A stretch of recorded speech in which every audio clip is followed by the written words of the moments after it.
What up? Hey, everybody. Um, Welcome to this episode. I don't know what it's going to be yet. I just want to call it uh, So You Had a Bad Day. That's kind of what I want to call this episode. And that might actually be the name of it. But I'll let when people, if anyone comes in or anything, um, I'll let you guys decide whether you want it to be a seek and destroy episode and we can talk about any topic, or if you want it to be about Venom and we talk mostly about Venom topics, as a topic. I'd rather kind of let you guys pick and see where you want to steer the evening. What's up, Brendan Miller? Guess who's back, back again? What up, dude? So anyone who pops in, we'll talk a little bit about the crazy day I had, but I'm going to try to condense it. I want it to be really quick and get on to some fun stuff. But nothing really massive happened negatively. It was just like a bunch of, it's comical. It's almost there was like a bug in my food. Like it just got like those kind of things all day. So we'll talk about that. Like I ran out of gas. Like it was quite the day. So it's up to you guys. Like I said, we'll let a couple more people in. What's up, Superior Venom? How's it going? We'll let you guys decide. What do you want to be the main topic tonight? Do you want this to be a Venom vlog live episode, and we talk about Venom stuff, or do you want it to be a Seek and Destroy episode, and we can talk about a little bit of everything? I'll let you guys decide. Since you guys are the first two here, we'll see what you guys think. Do you have any votes? Anything you want to? Any of those sound interesting to you as far as like, do you want to talk about everything or Venom stuff? We can still talk about other things with the Venom stuff, but if we go the Venom route, I want to talk mostly Venom, so that way we can label this as a Venom vlog live episode. You have nothing in mind? Okay, all right, fair enough. Just came here to hang out. That's cool.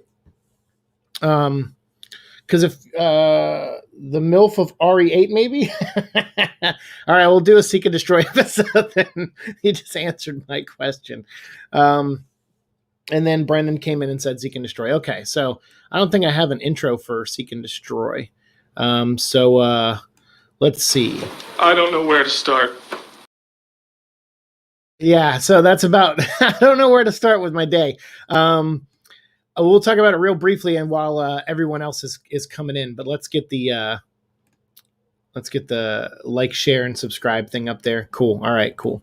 We can talk about a little bit of everything. We'll talk about Resident Evil 8 then, the MILF of Resident Evil 8, how everybody wants her to step on them. We'll talk about a little bit of the Snyder Cut and how everybody wants Darkseid to step on them. I'm starting to notice a trend. I didn't realize so many people out there had this fetish of being stepped on by giant people. Hey, thank you very much. I like my shirt too. Greetings from Reach. Stay glassy. It's really dark humor. If you know anything about Halo, when a planet is glassed, that means everyone is dead on it typically, and it's the Covenant have taken it over and literally glassed it, wiped it out. So stay glassy. This was a Loot Crate shirt, I think, because I bought, I don't know how many exactly, but let's say there's like 24 loot crates for Halo, like Halo loot crates. I'm sure there's more probably, but let's just say there's 24. I probably got about 10 of them, maybe like not even half. And I typically try to buy ones that I thought were going to come with a t-shirt or like pajama pants. Let us get stomped on by Venom. What's up, Andrew Kai? Hey, Caballero, what's up? Yeah, we'll have Venom step on us too. All right, cool. So you guys can hear me. Everything sounds good and everything. Superior, let me get the comments up here so I can click on them. We'll go through real quick. We have Brendan Miller, I'm back again. Superior Venom. More Brendan. Andrew Kai popped in here. What up? Caballero in the house. And Superior Venom says, I finally get the figure of Batman Dark Knight's Metal. It's my favorite Batman action figure right now. Is that the one where he's like, he's got the yellow around his bat symbol? Is that one? You know what? Since this is a Seek and Destroy episode, maybe we'll open a couple. McFarlane. I'll be right back. Let me go get them.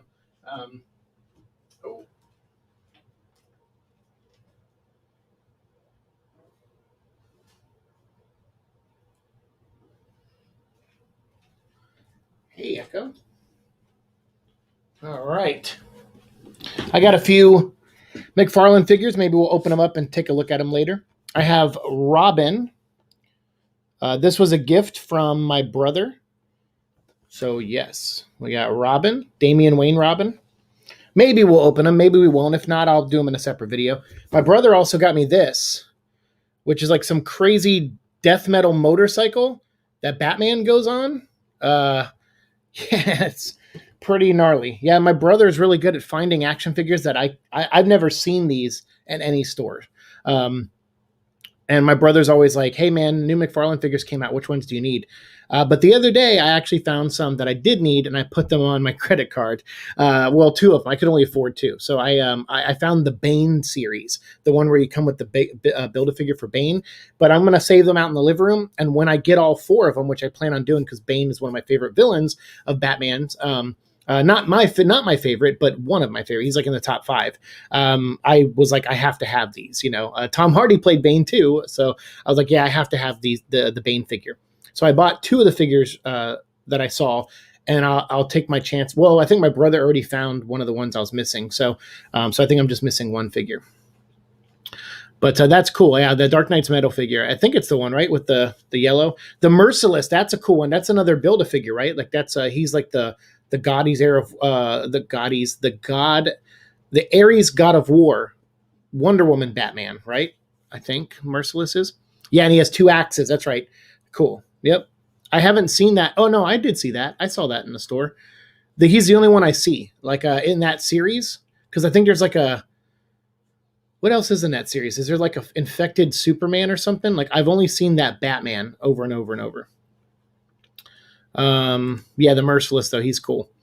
So yeah, this will just be a fun Seek and Destroy episode. We'll just talk about whatever you guys want to talk about. We'll talk about a little bit of Resident Evil 8. We'll talk a little bit about maybe Snyder Cut trailer coming out tomorrow, which is cool for so. If you go back, I don't know if I have my reviews still up for Man of Steel and Batman v Superman. I did reviews of them when they came out, but I don't think I kept them on the channel. I don't know why. I think because me, I always go back and forth. Like I want to do DC content, and then it's like, no one really watches it. And it's like, okay, I kind of want to just make things that people will watch. Now I'm kind of getting to the point where Venom is just taking so long to come out that I'm just like, whatever, I'm going to make whatever I want. And if people don't watch it, they don't watch it. I like DC. I'm a bigger DC fan than a Marvel fan. So I'm like, yeah, I got to talk DC stuff. So luckily me and Alex have that. So from now on, Beyond the Source Wall every Thursday night. It'll fluctuate. The time won't be the same always, but it's usually 5 p.m. Eastern time to 7 p.m. Somewhere in that 2-hour gap we'll start. Usually every Thursday. And we do a live show where we just watch one of the DC animated movies and talk. And anyone who jumps in the chat, we're still figuring out comments and, catching up on comments and stuff and trying to get a rhythm down. But we'll get there. It's Alex and I's first time doing a show where it's just the two of us like this together on a weekly basis. Like we've done episodes here and there of each other, but this is something that's, it's going to be recurring. So yeah, I want to get a lot of talk in for that. 2 effing axes. That's right. I'm going to show that. I don't know why that was held for review. He says 2 axes. Yes, 2 effing axes. Yes, well, Batman with Ares armor. That's what it is. Yep. Yeah. King in Black 5 delayed to April. I saw that. I did see that. I think issue 4 comes out on Wednesday, but we're probably going to wait for Venom issue 34, which will come out, I think, in like a week or 2, or maybe another week or 2. So when that comes out, we'll do another live episode where we discuss both Venom King in Black 4 and Venom 34. So we'll do them together in one episode. But between now and then, I have a lot of tie-in episodes that I'm going to finally start posting to you guys very soon. Yeah, the New Gods look pretty good in Snyder's pictures. I know a lot of people are going to be like, "Oh, you're just a hater." So, like I said, if you go back, I don't think the episodes are still here anymore. Man of Steel really let me down. I'm not a big fan of that movie. I don't hate it. I think when I first saw it, I had this gut reaction of like, oh, okay. There was things in that movie pacing wise and things that were in there character wise that I wasn't like a big fan of. It wasn't just the moment at the end with Zod getting his neck snapped, but that was part of it. But that was just part of like the whole movie. It felt like a very it felt like it was pulled a lot from like John Byrne's run of Superman, and I am not a fan of the John Byrne stuff.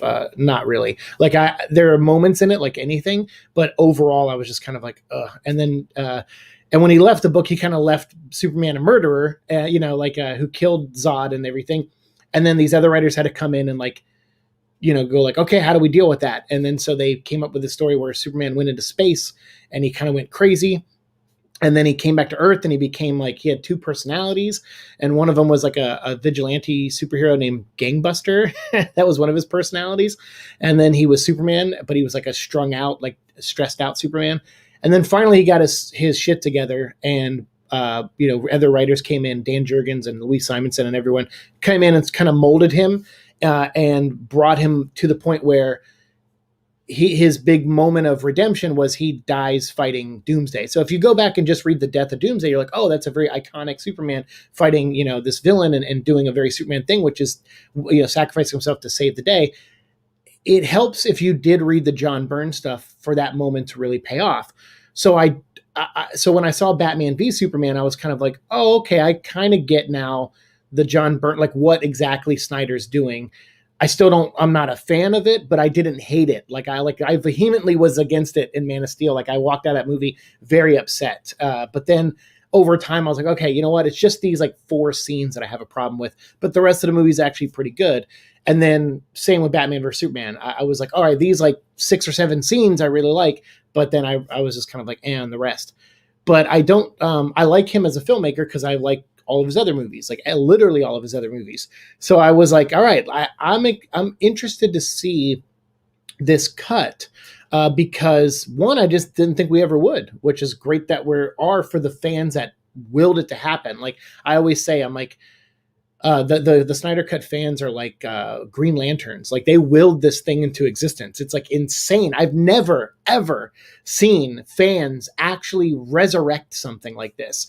And sure, people can say, oh, well, we got the Richard Donner cut or this, or we got the director's cut of Daredevil. Or like we've had those kind of things before. It's like, I don't think we've ever had anything like this before. And you can sit there and say like, oh, there's bad people in the movement or whatever. Like those are personal opinions, obviously. But overall, that movement raised money for charity, and it did a lot of things in the honor of the guy they admire, which is Zack Snyder, and they admire his vision. And even though it's not a version of these characters that I like, I got to say, as a Superman fan, as a Batman fan, Wonder Woman fan, since I was like 6 years old, to see so many people love at least any version of these characters is something I think us fans should embrace more. Like I think I used to be when I was younger, I used to be that, no, like I only like this version, you can have your version, but I kind of, we need to do more of this. And I don't feel like that anymore. Like as I've gotten older and I kind of, it's not that I care less, it's that I just see it from a different point of view. I'm like, everyone should have their version of these characters. And that's how these characters stay around for 80 plus years. So I'm just blown away by the freaking, the response of that thing. The people like willing that movie into existence. Sean C says, hello, Seek, saw your Instagram post the other day, and I'm glad to see you'll be able to stay in your current housing situation. Oh my God. Yeah. Thank you. Thank you, Sean. And thanks for saying that. That's really nice. I wasn't sure, man. I was like, cause they sent me like this email, and then they put a letter on my door, but like the email, I couldn't, I responded to it, but it was like, this is a no reply email. I'm like, why would they do that? And it didn't have a number. I think the letter on my door had a number, but I called it and no one was there. So then I like walked down there and I was like, what is going on? Like they made it seemed like it was impossible to get in touch with them. And then I went down and started talking to them, and they were like going to, up the rent and all these other things. And I was just worried. I was just like, oh man, am I going to still have this place? Like, if not, I don't have a lot of time to start packing. And so I actually already packed like my living room, everything in my living room, my Transformers, my DC stuff. That's why this is in here, this shelf over here with my McFarlane's on there. Cause all my other DC stuff I boxed up, and I was like, I'm going to keep the McFarlane's out till and I'm going to keep this room decorated until like 2 weeks before I have to move. And then I'm going to tear it all down. And I was already preparing. So yeah, everything out in my living room is all boxed up and in the closet, like in boxes. I marked them all what they are. I boxed up stuff in the bathroom, like these things I'm like, I'm not going to need these for the next 2 months. And I started boxing everything up, and holy cow, I'm so glad that they were like, they came down on the price. I was like, come on, like, yeah, here's my situation. I told them about my health, and I said, well, if I have to move, the only good thing is I'll be closer to work, because if I get my license taken away and if I have another seizure, I want to be closer to work. So maybe you're doing me a favor. And then they were kind of like, oh, well, all right, let's talk.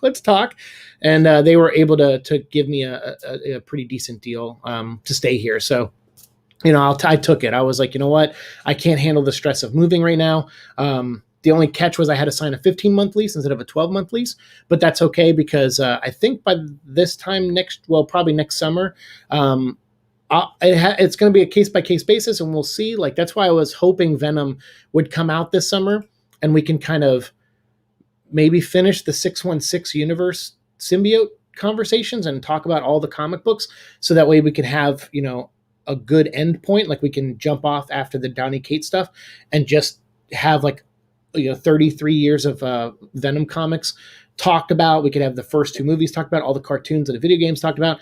And my plan was to, if the movie came out in June, like, end the show when we finish season 5, maybe go a few episodes past, like, as bonus episodes. But if things keep going the way they go, like, I may have to have, like, I may get more forgetful. I may have to have supervision so I might have to go live with my mom so that I can have someone who can literally keep an eye on me if I get worse. So I like I said, I don't tell you guys everything sometimes. And I don't want to bum anyone out, and I don't want to, like, scare people. Like, I'm going to end the show or whatever. Like, I got to plan for worst case scenario, and hopefully, I've planned for worst case scenario before, and the worst didn't happen. So I'm kind of hoping that's the case this time. So I always plan for the worst and hope for the best.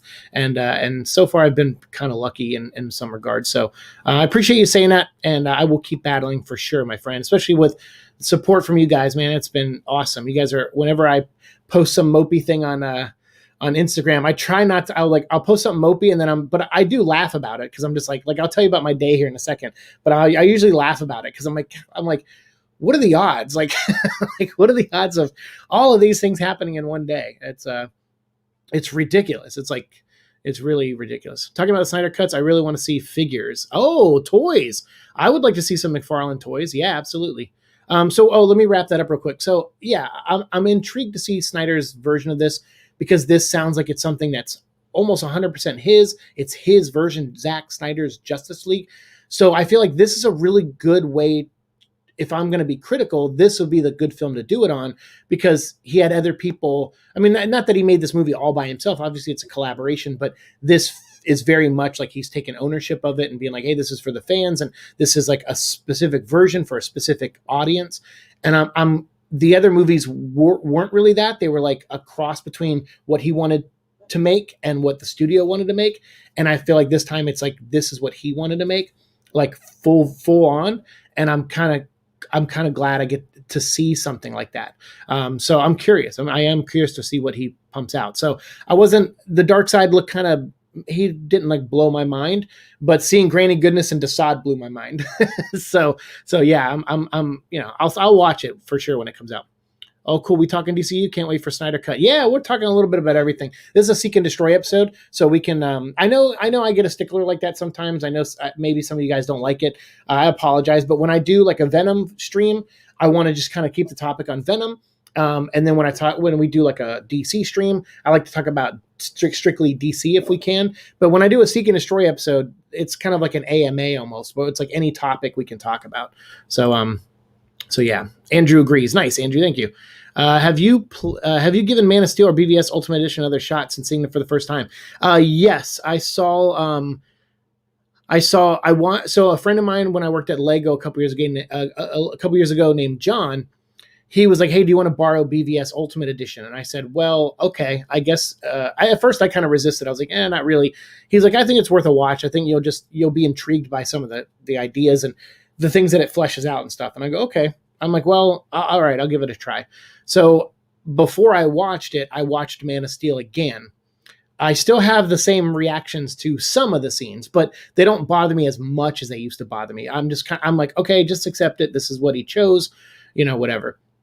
And then I watched the Ultimate Edition. The Ultimate Edition didn't make me like Batman vs. Superman anymore. Like I was like, okay, they explain a few more things as far as like there's more screen time for characters, but I'm just like, it didn't like blow me away. I know a lot of people, they see a stark difference between the two films.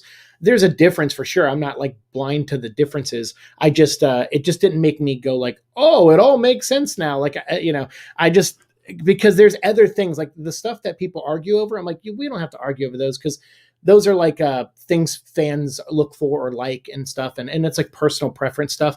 But me, I look for like structure and and character moments. Like at first, like for example, Man of Steel, I still can't figure out why Clark becomes a journalist at the end of that movie. I'm like, that's one of the scenes that bothers me, like it more so even than the Zod stuff now, because I'm like, what drove him to be a journalist? Like, what does he do in this movie that leads him to? So the only thing I could think of is, oh, he's a journalist because he is in the comic books.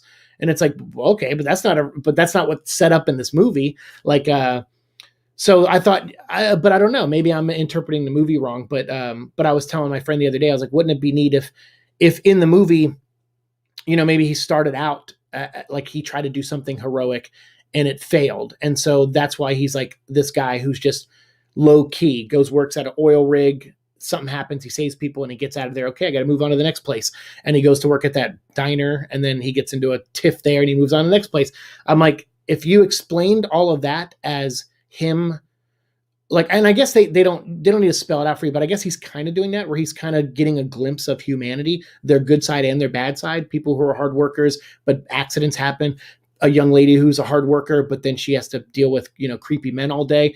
Like it's like he's getting these windows into how humanity works and deciding how he wants to save them. And I kind of like that, but I kind of wish it was like geared more towards like him, like making it clear that he's learning from people. And I didn't feel like the movie did a good job of making that clear, because then I thought that could lead him to be the journalist, where he's like, I've taken an interest in people, and now I would like to tell stories about them when I'm not Superman, and or tell their stories when I'm not Superman, because I see qualities in them that are very heroic and or something, and I just thought, and maybe some of that's there, maybe some of you guys interpret it that way, but I didn't feel like the movie said that. And so I feel like I'm kind of like getting no prizes for connecting those dots. But I would like more. I like that kind of stuff. Like with Superman, like I like him inspiring as well as being inspired by people, and not just like him just being like this. Oh, he's everyone looks at him and only sees the power set. I kind of like more, and there was a little bit more in that movie with Man of Steel, but I still, like, I get to the end of that movie and I go, why is he a journalist? Like, why did he want this job, and how did he get it so easily? That was kind of my thing. But otherwise it's like, it's fine. All my stuff is more nitpicky, I guess. And like I said, the stuff that made me upset originally, not so much anymore. Like I kind of let it go. BVS Ultimate Edition. Oh, wait, hold on. Oh, that Robin figure is really dope, by the way. Hey, thank you. Yeah. So I have the bike, the Bat bike, and then yes, I have Damian Wayne Robin. These are gifts from my brother. So I really like those too. And I have Deathstroke. I got Deathstroke. I have, like I said, I have 2 of the Bane figures, and my brother got me a 3rd one, and then we're just looking for Omega now, who's the 4th one. PVS Ultimate Edition, what convinced me that the execs were screwing with their directors, but out of the scenes, that explains what's going on. Great job, idiots. Yeah, I mean, here's the thing. It's like, I've been in a room with executives. I'm rarely ever on their side. I understand that it's 100% business for them, and they don't really care about what a scene means or anything like that. Like this, sometimes they act like they do, but they really don't. They're just like politicians. They don't, if they get shown a scene or a movie and a group of people don't like it, they get scared and they go, well, if I approve the movie as is, then what if these people are a majority out there, and then majority of people don't like it? Then I'm the guy who greenlit it. So I'm going to say no to this scene, or the no to this moment, or no to this, note or whatever. And then once one person falls, the others, like politicians, go, oh, he voted no. Okay, well, I don't want to be the person who says yes to this, and then it gets like that, and it's just fear, just like in politicians and just like in movie executives. It's just fear. They don't want to be the one who gets blamed if things go wrong, because there's a lot of money at stake, and it's really frustrating. So I can't imagine I've been in a room with people, but never making decisions, just watching two people try to make decisions. And it's mind numbing for me being a fly on the wall. I can't imagine what it's like for someone like a Zack Snyder or, or Jon Favreau or anyone who wants to tell something with their movie. It's hard. It's really hard when you do something like Superman or Batman. Like these characters are like Warner Brothers. They don't understand those characters at all, but they know those characters make them money. So that's a hard thing to have a vision for, is having a vision for Suicide Squad, having a vision for Justice League. Like, it's really hard to have a vision and pull that off. And that's why I'm interested to watch Zack's Justice League now, because it's like, I started thinking about it more and more, and I'm like, this is his vision. And like you said, Batman BVS Ultimate Edition is more along the lines of his vision. So when I watched it, I'm like, okay, okay, some of these things I kind of figured out, but then there were some things that I'm just like, what? Like I kind of rail against things like the car chase scene with the Batmobile, and it's like, all right, you're going to show him try to get the kryptonite, and then then Superman gets in his way and lets bad guys just drive off. That seems weird. Why would Superman just allow that to happen? And then I'm like, but in the ultimate cut, you also see Batman go into Lex's building and steal the kryptonite. And I'm just like, yeah, but this scene where he goes in to steal the kryptonite, that's something where something actually happens. This scene where he's driving the car and he just confronts Superman, you could have come up with a different way where the two of them confronted each other, where bad guys didn't get away at the same time. So it was kind of like, so I have issues with things like that in the movie. Not really the things most people argue over. What's up, Prime Motion? How's it going? Any Venom 2 news coming? Not that I know of. Well, here's the thing: is I thought I had heard about delays back in January. So if you go back and look, like, I wasn't really on Instagram. I took a break from Instagram, but I slowly trickled back on there. But Twitter, I was kind of staying away from.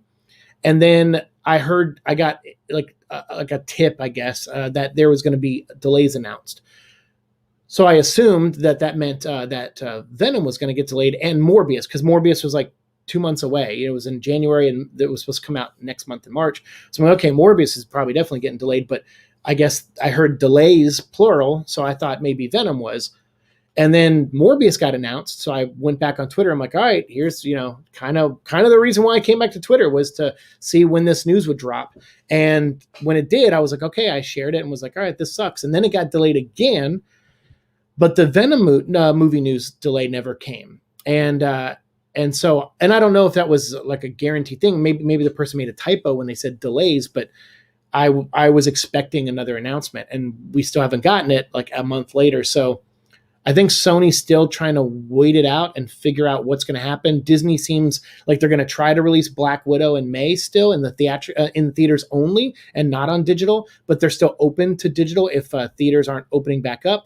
And now we have a bunch of vaccines going out there that say they'll probably reach all these places in the US before the mid-April, which could lead to a possible boost in theater viewings in May, like second week of May when Black Widow wants to come out. So I imagine if Black Widow comes out and it's exclusive to theaters and it does pretty decent, then Sony might still release Venom then. But before that even happens, they're going to decide whether to push Venom back or not.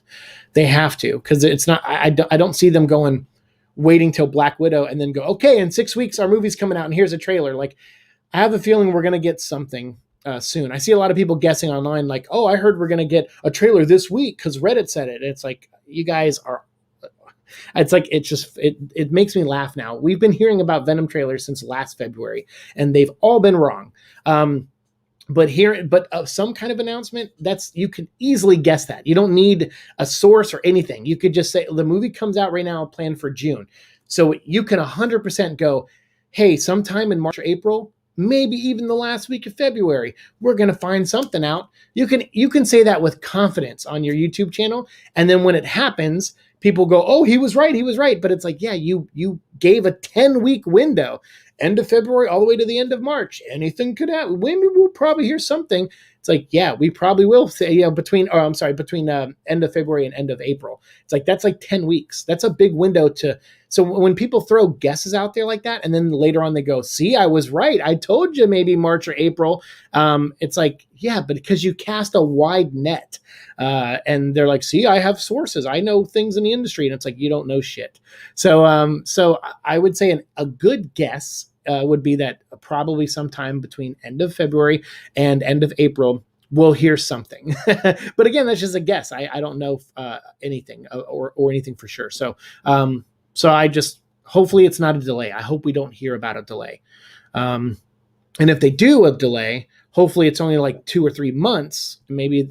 But there's so many movies that have been crammed from May to like end of the year. They crammed them in, and now Morbius isn't coming out till next January. It's like, it's tough. Like, it's really tough. You're trying to figure out when, what's going to happen. So I would imagine we'll hear some news soon at some point. Tom Hardy's been active on Instagram again, so I've been keeping an eye on his account because he went away around the same time I did, and then he came back a little bit after I came back, and I noticed he was like posting things about Audi and then different war heroes in Britain and stuff and England, and so I'm keeping an eye on his page, and hopefully he posted something the other day, a motorcycle helmet that said "Venom, let there be carnage." So hold on, who knows? Maybe we'll get something soon.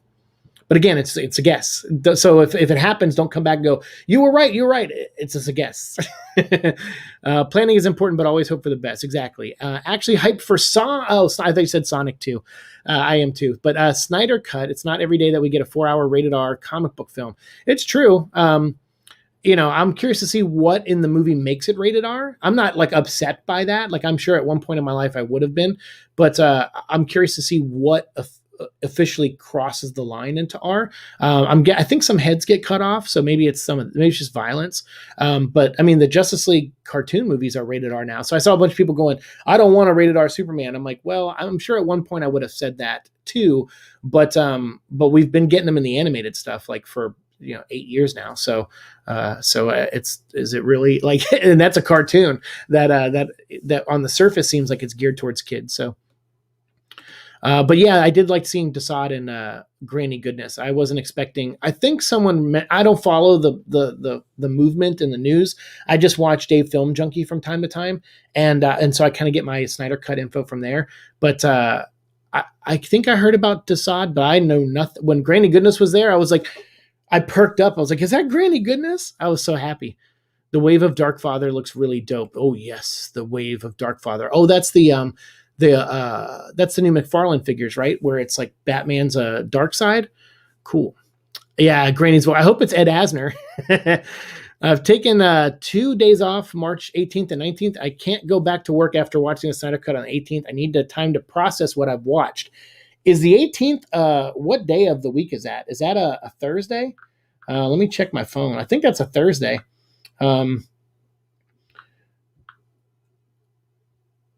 March 18th is a Thursday. I'm off that day. So I'm off every Thursday.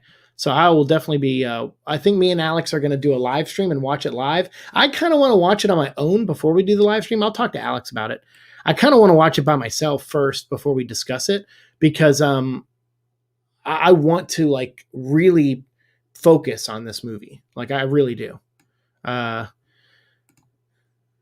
Me too, Superior says. Nice. Me too, Andrew said. Superman's inspiration on humanity is a two-way street. That's what I think. Yeah, I agree. Executive choices can be questionable. They're mostly questionable. Yeah, I've worked with a couple executives who will, sometimes try to put a little faith or trust. They're like, okay, there's a reason we hired you, whatever. But that's only when you've made them money. That's really the case. If they were on your side at one point and then you made money and that got them like a promotion or it got them like, a gold star or something, then they're likely to side with you in the future. And if you don't do that, if you do the opposite of that and lose them money, then they typically abandon you. They're like politicians. Like I said, they're all kind of like weak-willed people. They don't have any willpower. Clark learning from humans sounds cool, but feels off to me for a guy who grew up among humans. Well, so here's the thing is like, growing up, so your perspective on humanity, it changes as you get older. So to say he learned everything about humans as a teenager before he puts on the costume is not right. Like, I think a lot of Superman's growth in the comics came after he put on the costume. So I don't. Yeah, I guess you and I will just have to disagree on that one. I still learn from human beings, and I'm almost 40. All the time, good and bad things. And I start to see patterns and understand these are things I'd never picked up on when I was, 16 to 24. So like, yeah, I disagree. I think you can, the moment you stop learning at all is, God, what was it? There's a great saying. It's like, never stop being a student. I can't remember. It's something along those lines. I can't remember who said it. But it's like a philosophical quote kind of thing. But I really like that approach. And I think Superman has that approach because it's very wise. Like, I feel like, but Superman isn't just wise from the start. He has to get there, right? He has to age into wisdom like all of us do. So yeah, to say that he grew up among humans, so he knows everything about humans when he's at the start of a movie or something, or at the end of a movie, it's not true. At the end of Man of Steel, he knows what he saw of humans in that movie. And then in Batman versus Superman, he learns other things about humans, particularly a type of human like Batman is. He learns a lot from him, and also how type of people like Lex Luthor are. And then the level Lois is willing to go to get stories, and like the kind of editor Perry White is, like, he's constantly still learning from people. So to say he grew up around people, so he can't learn anymore about people as an adult is I don't think that's correct at all. So in Mexico, Superior says, in Mexico, the fandom put a nickname to Damian. I think it's Little Ball of Hate or Bolita de Odio in Spanish. Did I say that right? That's pretty funny, Little Ball of Hate. He kind of is. But I really liked, we did that Justice League versus Teen Titans animated movie the other day, Alex and I, like 2 weeks ago. And I really like watching that movie. I thought that was really cool. Hey, Seek, any plans for Valentine's Day superhero V-Day cars? No, I was thinking about maybe posting something like a video for Venom. I don't know. Like, I don't have time to, like, I'm doing this live stream, but when I got home from work, I didn't have time to work on it today. And then I didn't have time to work on it yesterday when I got home from work. And then I was up last night trying to work on it, and I don't like what I came up with. So I don't know if it'll drop tomorrow or if I'll still do the idea, but if I still manage to find a way to pull it off, I'll try to get it to you guys as soon as possible. Like, I don't know if I'll be able to do it tomorrow because I got to work tomorrow.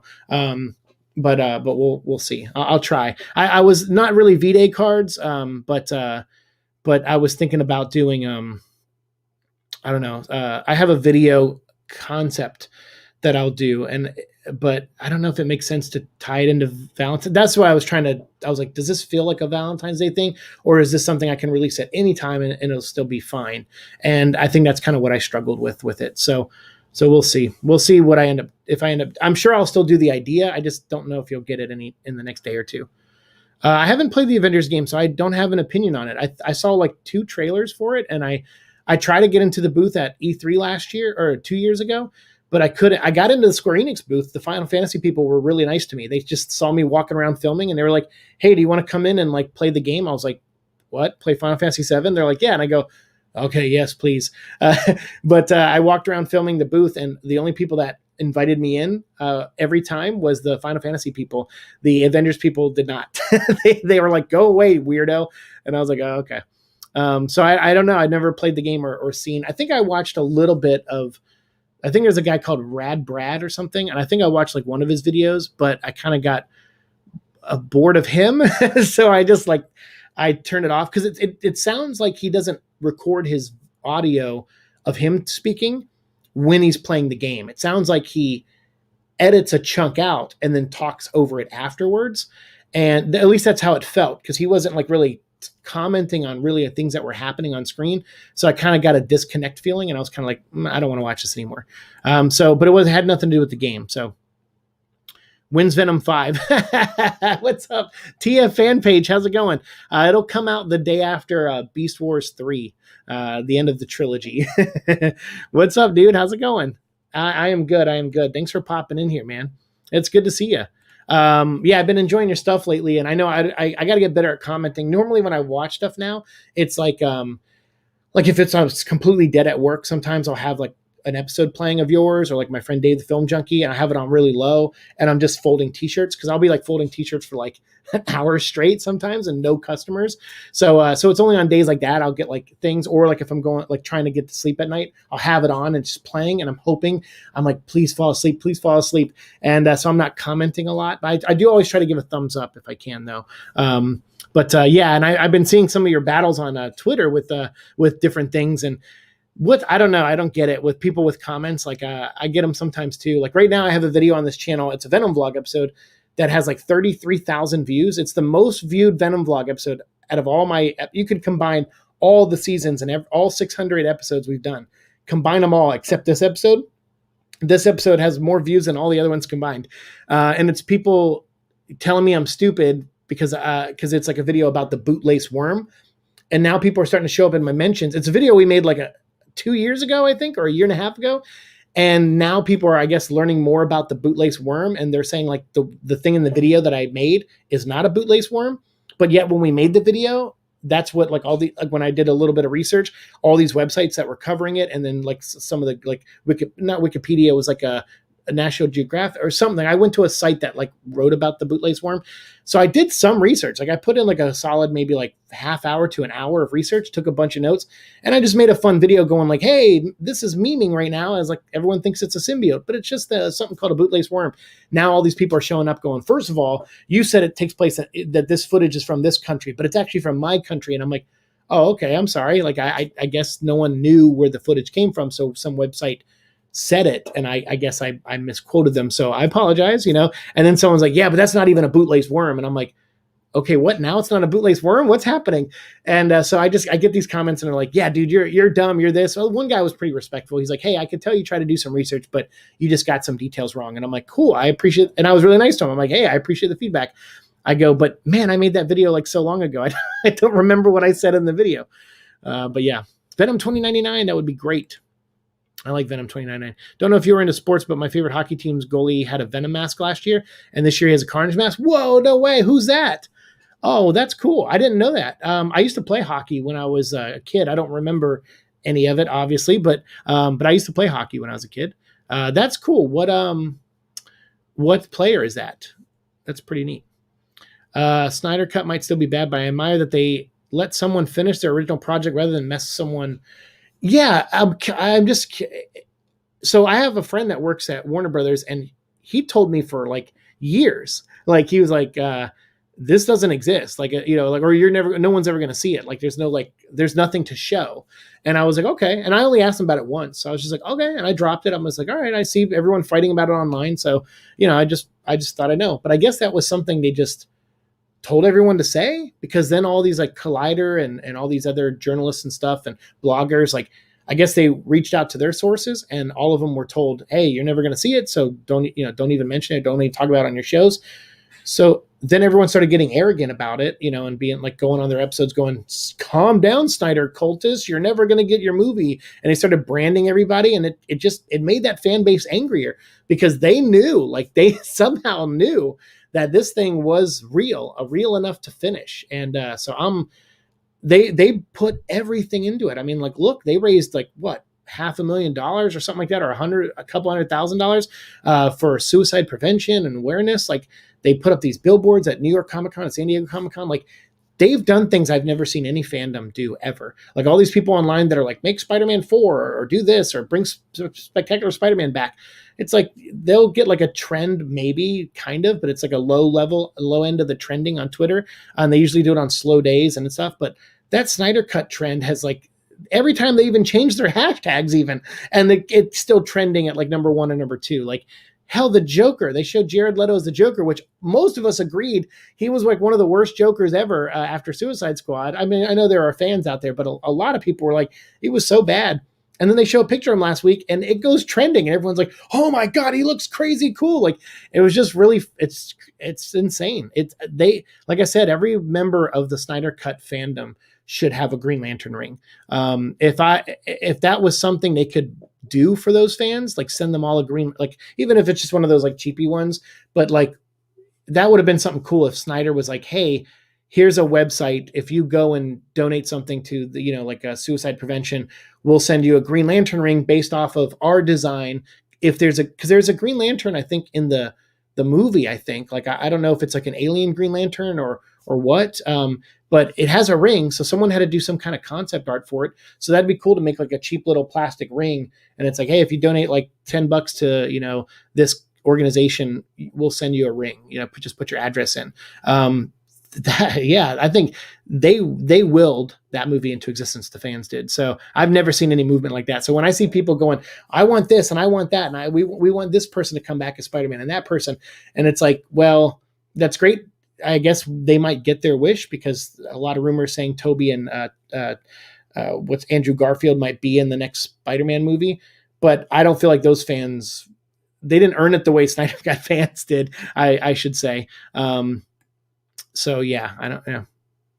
I mean, they're still fans. So like they on a fan level, they kind of, that's great that they're going to get that if they get it. But the Snyder Cut fans had to work really hard, and they had to make a movie that had no chance to get made until AT&T bought Warner Brothers. Like, who could have saw that coming? Or who could have saw that merger would have led to this movie, being brought into existence? But only because the fans made so much noise. So yeah, I admire the hell out of what they've done. I really do. And it may be a movie I still don't like, but I mean, shit, I've never led a movement like that. Like, holy cow. Have you ever read Alan Moore run on Supreme? Great meta take on Superman. Oh yeah, I like Alan Moore. His stuff anyway, his writing, some of it. Some of his stuff is really weird. Like really weird. So, but yeah, I like some of his Superman stuff, and his some of his DC stuff, like Swamp Thing, I really liked. If Snyder Cut is terrible and I hate it, I'm still glad Snyder was able to see his. That's the thing, is like, even if I'm not a fan of the movie, I'm like, hey, who gives a shit what I think? I wasn't like on the bandwagon of rooting for it to begin with. As long as the people who rooted for it love it, I mean, who gives a shit about anyone else? Like, honestly, this movie is literally just for them. And maybe it'll pick up some more fans or other fans along the way. And maybe other people who have HBO Max will casually come across it and check it out. So it might make some new fans who just aren't aware of the online movement for it. But otherwise, like, who cares if you're like a hater of that movie? Who cares what you think? That's why I don't like seeing them fight. Like, I see this guy, like he called me out. He's like, I got some piece of news wrong. Like, I shared an article and it sounded fake, but I was like, well, let me go back and check, because I already shared it, which is stupid. I should have checked. And of course I saw that it was fake. And then the guy was like, hey, why are you posting misinformation? And I'm like, yeah, okay, you got me. Like, I should have checked or whatever. I'll take the L on this one for sure. Thanks for, rubbing it in my face or whatever. So I was trying to be nice to him, but he was like talking down to me, like, you should really change your policies or your outlook on this. And he's like trying to down talk me, like, and he's probably younger than me, probably some kid. And not that I can't, it's not that I can't be taught a lesson by someone younger than me. Of course I can. But the way he was talking to me, I was just like, I'm trying to be respectful and just firm in my decision making. You're just being disrespectful to me. But I let it go, and I was like, whatever. I know he didn't mean any harm. He just didn't want fake information getting out there, which I can appreciate. So I was like, all right, whatever. And I stepped down and was like, all right, you got it. I took a big L on this one, man. And then after that, it's just like, anytime someone posts something negative about the Snyder Cut, he like rips them apart. He's like, well, you're a stupid idiot or whatever. And I'm just like, why get mad over, like, let them have their opinion. Like, it's like, everyone's just like, that's an attack on me, and it's like, and I get it. These fans feel ownership of this movie because they, like I said, they willed it into existence, but you can disconnect a little bit. If somebody says something shitty about it, who cares? The movie's not for them. It's for you. So like, just like, you've done something that no one's done before. So like, back off, like, let them say their stupid shit. It doesn't matter. Nothing's going to stop your movie from coming out on March 18th. Nothing's going to stop you just drooling and foaming at the mouth while watching it. So why care about other people's opinions of it? Like, it doesn't matter. The movie's coming out. It doesn't matter. Sean says, I just tweeted you the photo of the mask if you're interested. I am interested. Let's check it out. Let's catch up with some. When's Venom 6 snowed in? Venom 6, Venom, Fast Venom, Furious Carnage? No, that doesn't work. Yeah, I don't know. Snowed in, that's pretty funny. When's Venom 7, the escape clause? I'll stop. No, don't stop. They're getting better. I like that one. Venom. What are the Leprechaun movies? He went Venom in the Hood, I guess, for the Leprechaun movies. What did the Puppet Masters do? Like there was like Venom. What was a Puppet Master one? It was like something with like little like Reich soldier. I don't know. Like I maybe don't go that far. Leprechaun's a good one. Jason in space, right? Jason X. So Venom X in space. That makes sense though. Venom's a space character.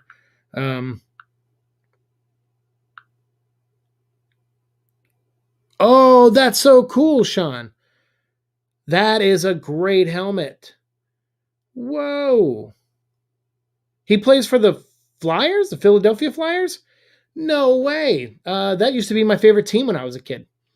I'm from the Pittsburgh area, but I guess somewhere along the lines when I started getting into hockey, I became a Flyers fan over a Penguins fan. Thoughts on Netflix Sandman casting choices? I'm happy with the choices. Also, can we talk about how great it is that Constantine 2 is being made? Wait, Constantine 2 is being made? And I don't know anything about Sandman. They cast Sandman people? I have no idea. I didn't know that was happening. I have no idea who the cast is for Sandman. I'm so sorry. And I had no idea they were making a Constantine 2. Why 2, though? Like, why not just reboot it? I mean, unless is Keanu Reeves coming back? That's weird. It's okay. How are you? Oh, I'm good, man. I'm good. How are you tonight? Heard about the news that Transformers is called Beast Alliance. Oh, yeah. Well, that's definitely a TF fan page question. If you're a Transformer fan, follow him. He talks a lot about the toys and the figures and the cartoons, too. I'm not really digging the Netflix cartoons of Transformers. I'm really not. Actually, my critique of them is the same as after I finished season 2. It's the same as season 1, which is I feel like a lot of those writers probably did the least amount of work than any other cartoon that had the name Transformers in it. Honestly, because I don't find the stories that original. I feel like they're just old episodes from G1 and other universes, and then just kind of retrofitted with a few tweaks and then a little subverting of expectations. And then that's it. It's literally like they're just copying someone's homework, but they're too far away to see exactly what the answer is. So they're kind of like, I think it says they go through the portal or maybe the ship. I don't know. Maybe they go on the ark. I don't know. Maybe they'll use the portal. Yeah, it's the portal. It's like, it seems like that kind of thing. And I know that sounds really mean to say, cause I'm sure those writers that do work hard in some level, but it doesn't show to me, at least. I don't feel like there's enough new things in that show for it to, it just feels like fanboy Transformers, the show. And some people may love that, and that's great. But I was hoping for something, I guess, a little bit more. I'm like, okay, it looks like G1, but please tell me they're just going to go in a completely different direction with this. And they kind of really didn't. I mean, they're kind of doing like the Beast Wars crossover kind of thing. So it's starting to get there. So maybe season 3 I'll like, but I didn't hate it. It's probably one of my lesser favorite Transformer cartoons. But if you want to check out cool Transformer stuff, definitely follow TF fan page. T fan page 101. I always do that. TF and page. It's T fan page 101. Thank you for checking out the vids anyway. Yeah, of course, man. Absolutely. Thanks for making them, man. I still have one foot in the door of collecting Transformer stuff, but these new toys, I have to restrict, my collection because I don't have a ton of money, and I'm out of things to sell. I'm getting to that point where I don't have a lot to sell anymore to buy new things. Because a lot of stuff I have back here, I want to keep it, but there's like what is it? I try to get one of each character. Or at least the characters I like, which are mostly G1 or movie related characters from the 1986 movie. So yeah, I try to just do that. So I have I have one Hot Rod and one Rodimus Prime. I have like 20 or 30, no, probably like 40 something now, or 50 Optimus Primes. He's the only one I buy multiple of. I have a couple Bumblebees, but they're from like different incarnations. But I try to only get one character. So it's like, all right, I have one RC. I have one Alita 1. Oh, there's a new RC out? I like her better than my current one. So I'll try to sell the current one and get the new one. And I kind of do that. So so when I looked at all the new stuff coming out between now and like summer, none of them, I have a Cyclonus. I have a lot of these characters, and I kind of like the versions I have. So I don't collect as much as I do, but that's because I became obsessed with these DC McFarlane figures, and I kind of really love them now. I think people are finding things to complain too much to the point where it doesn't make sense. On the which topic was that? Because I think I'm way behind. Is that Transformer topic or Snyder Cut stuff? But I mean, yeah, or just in general. I mean, I do it too. Like, I'm not above, like, I complain about stuff, but you're talking about comments in the comment section. Yeah, I mean, probably I do it too. I try really hard. I think it's because I know someone's going to go like, well, I saw you the other day say something on so-and-so's YouTube channel or something like that. And it's like, well, probably, but I probably wanted to say 20 things that day. And I probably only said the one thing because oftentimes I bite my tongue. The times that really push me over the edge is when someone is saying they're right when they're definitely wrong. Like when they're confident when they don't know a single thing. So like, I don't like that. I don't like when people talk confidently, but they actually know nothing of what they're talking about. That gets under my skin because that's very normal behavior. I see that, like I said, I'm always learning from people. That's why I like Superman, I think he always is learning from people too. That's something I've learned the past couple of years is I've really watched how people talk on social media, and people will speak very confidently about things they don't know about. And then it made me look at myself and I go, shoot, I do that sometimes too. And I don't like that. So it made me start to I'm like, all right, let's do that less and then less and then less and then less. And then maybe one day it'll be out of me. I won't do it anymore. It's like a programming thing. It's like you see it happen so much, so you just start doing it. That's the dangers of social media is as much people as they say, as many people out there that say they're critical thinkers and they're not swayed one way or the other. Those people still get mad and get programmed to be mad about things that sometimes you don't even need to be mad about. And then they confidently speak about something they don't actually know about, and it just repeats the cycle. So yeah, I try to, before I go out and try to change, try to tell people like, hey, you shouldn't do things that way. I try to tell myself that first and try to do it less before I feel like I should cross that line. But I typically, I don't like to, even if I do it, like I'm sure I do it sometimes, but I don't like to tell people how to do things. But sometimes I feel like there are wrong ways to do things. And I think sometimes media and like bloggers online who are just guessing and throwing things out there, they are doing things wrong way because they're happily passing misinformation to their fan base. And that really drives me nuts. I really hate it. I hope Jared Leto in Justice League is good, not only to have another good Joker, but to see the memes comparing his two Jokers. Who are you? I'm you, but scary. Someone needs to make a meme like the Spider-Man meme where the two Spider-Mans are pointing at each other, but have the two different Jokers pointing at. I'm sure someone's already done it, but that would be great.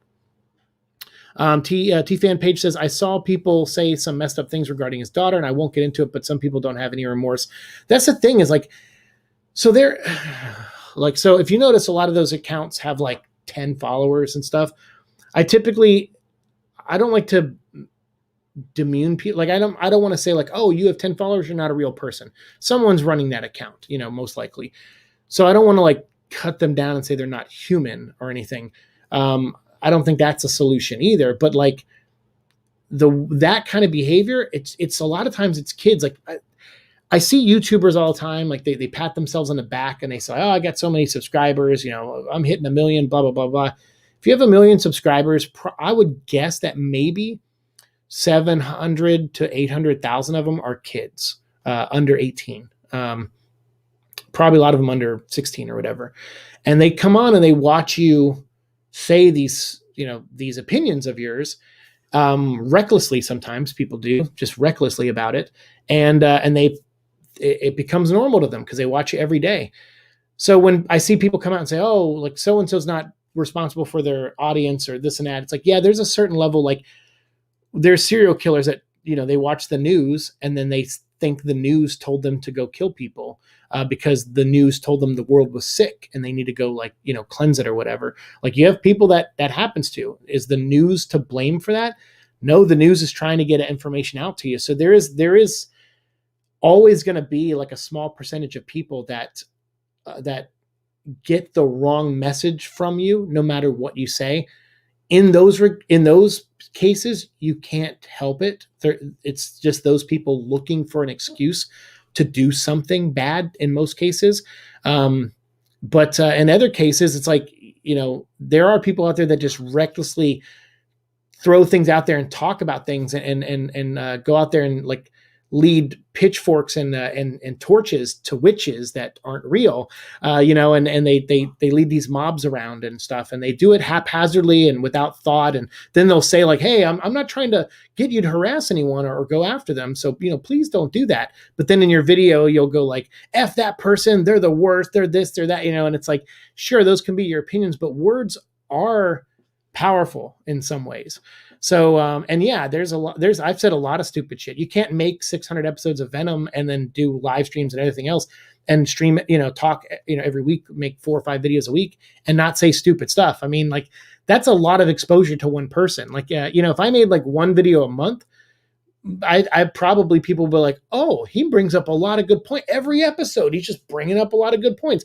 He rarely says anything dumb, but because I do things all the time, it's like I mostly say dumb things. But that's how people are. Like we're kind of we're dumb sometimes. So I just try, like, I don't know. I guess I just try I try to look at behaviors that people have online, and I do my best not to repeat them. Of course, I'm human. I'm flawed. I'm gonna repeat them and be a hypocrite at times, but that's part of being human too. Like, it's no one's perfect. And I hate that there are people out there that act like they're on some high horse. Like, well, you can't say this or do this. And it's like, well, I don't know. It's a case by case basis, and it's obviously personal beliefs and what you think people can do or say. But I think sometimes people lead pitchforks to witches that aren't witches. And I think that happens more times than not.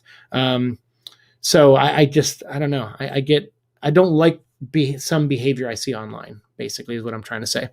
But that kind of behavior, I don't like. I don't like that. I've had people come in on my streams, and I've had people even before I was streaming on this show and I did Nerd Nation, that was like, oh, I hope your next aneurysm kills you. I hope I'll say something about my mom and my brother going through tough times. Oh, I hope your mom dies. I hope next time you have a GoFundMe for your mom and your brother's medical bills. Like, I'm going to make sure no one donates or whatever. It's like, yeah, people get fucking mean. They get really mean, and they hit you where they know it hurts, and usually people who do that though are miserable themselves. So once I started wrapping my head around that more, when people say things like that to me, I just go, all right, well, like, what's wrong with you? Like, what's going on in your life? Like, what sucks so bad that you would come and say something so horrible to me? Because typically that's what it is. It's a lot of people who do that. They're projecting, and there's a lot of self-hate, and that's why they go do it to make themselves feel better. I owned him. I called him this, or I told him that. And, and look, he's sad now, or he's confused or upset. I win. And it's like, yeah, but that's normal behavior for a large group of people online now, and it's not good. T-Fan Page says, Leto, I think, had an idea that didn't work, but the Snyder Cut seemed to tone it down. No one asked for Pimp My Joker. Well, I think that was something between him and Ayer, and I understand that they were trying to do something different, so I can appreciate that. And it's not like we haven't seen a gangster Joker before. We certainly have, but to that level, not, So although there was a version in All-Star Batman and Robin where he had like a dragon tattoo on his back, and he was like a gangster, and he hit Harley Quinn and stuff. And so there was definitely that version before. And I applaud them for trying to do something different. I just think most people it didn't click with them. So this version looks like it could click with some people, which is good. I do hope we get some Snyder Cut documentary in the ilk of The Death Superman Lives. That would be awesome. Rest in peace, John Schnepp, who made that one. Yeah, that's a good documentary. Oops. All right, Rockefeller says, that new Joker Jared Leto looks is really giving me vibes of that 2004 Batman cartoon with the style of Joker. Yeah, that's a great cartoon. I love that, the Batman. That's a good one where he's got like the straitjacket on, but he's like jumping around. He's like an orangutan. He's like, well, what? He's like, hello, you Batman, you're such a card. And he throws a playing card at you. Yeah, it's a pretty cool version. All right. Next comment.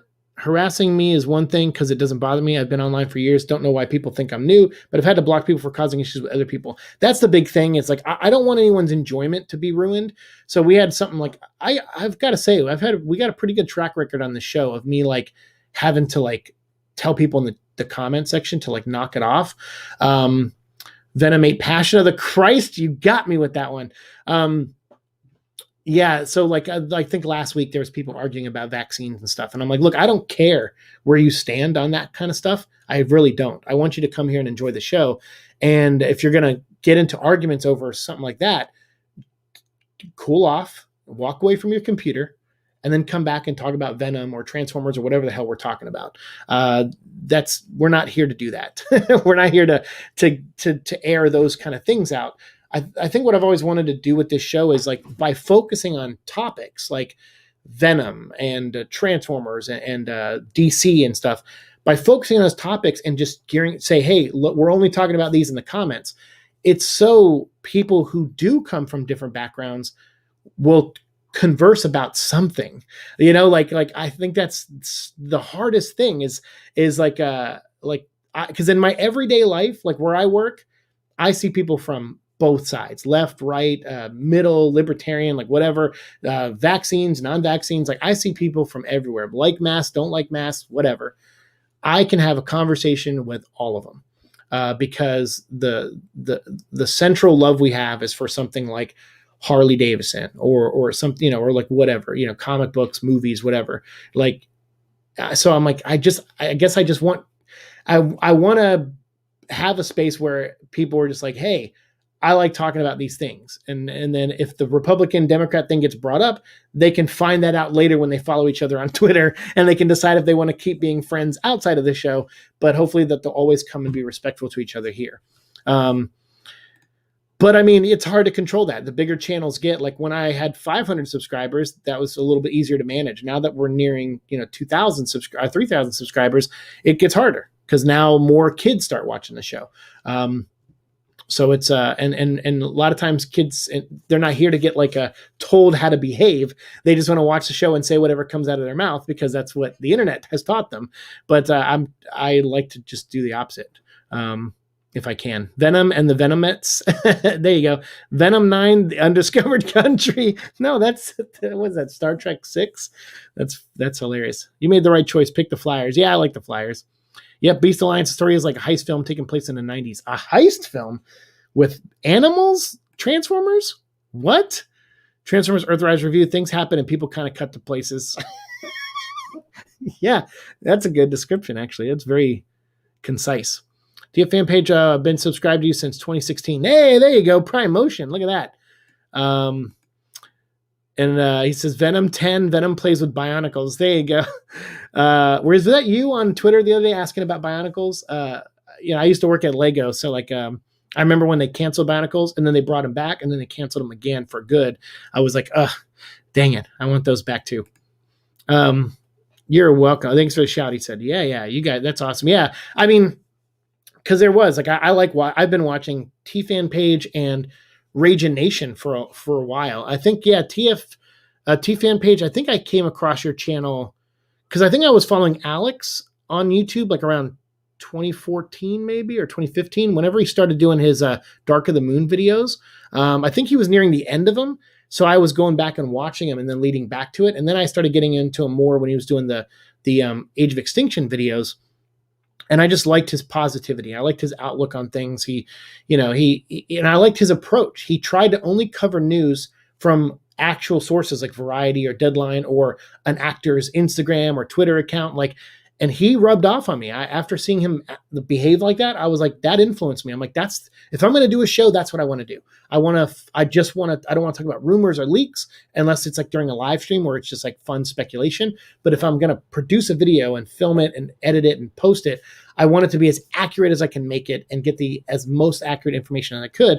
And then by following him, I found pages like yours and other people and like Optobotomus and some of these other guys.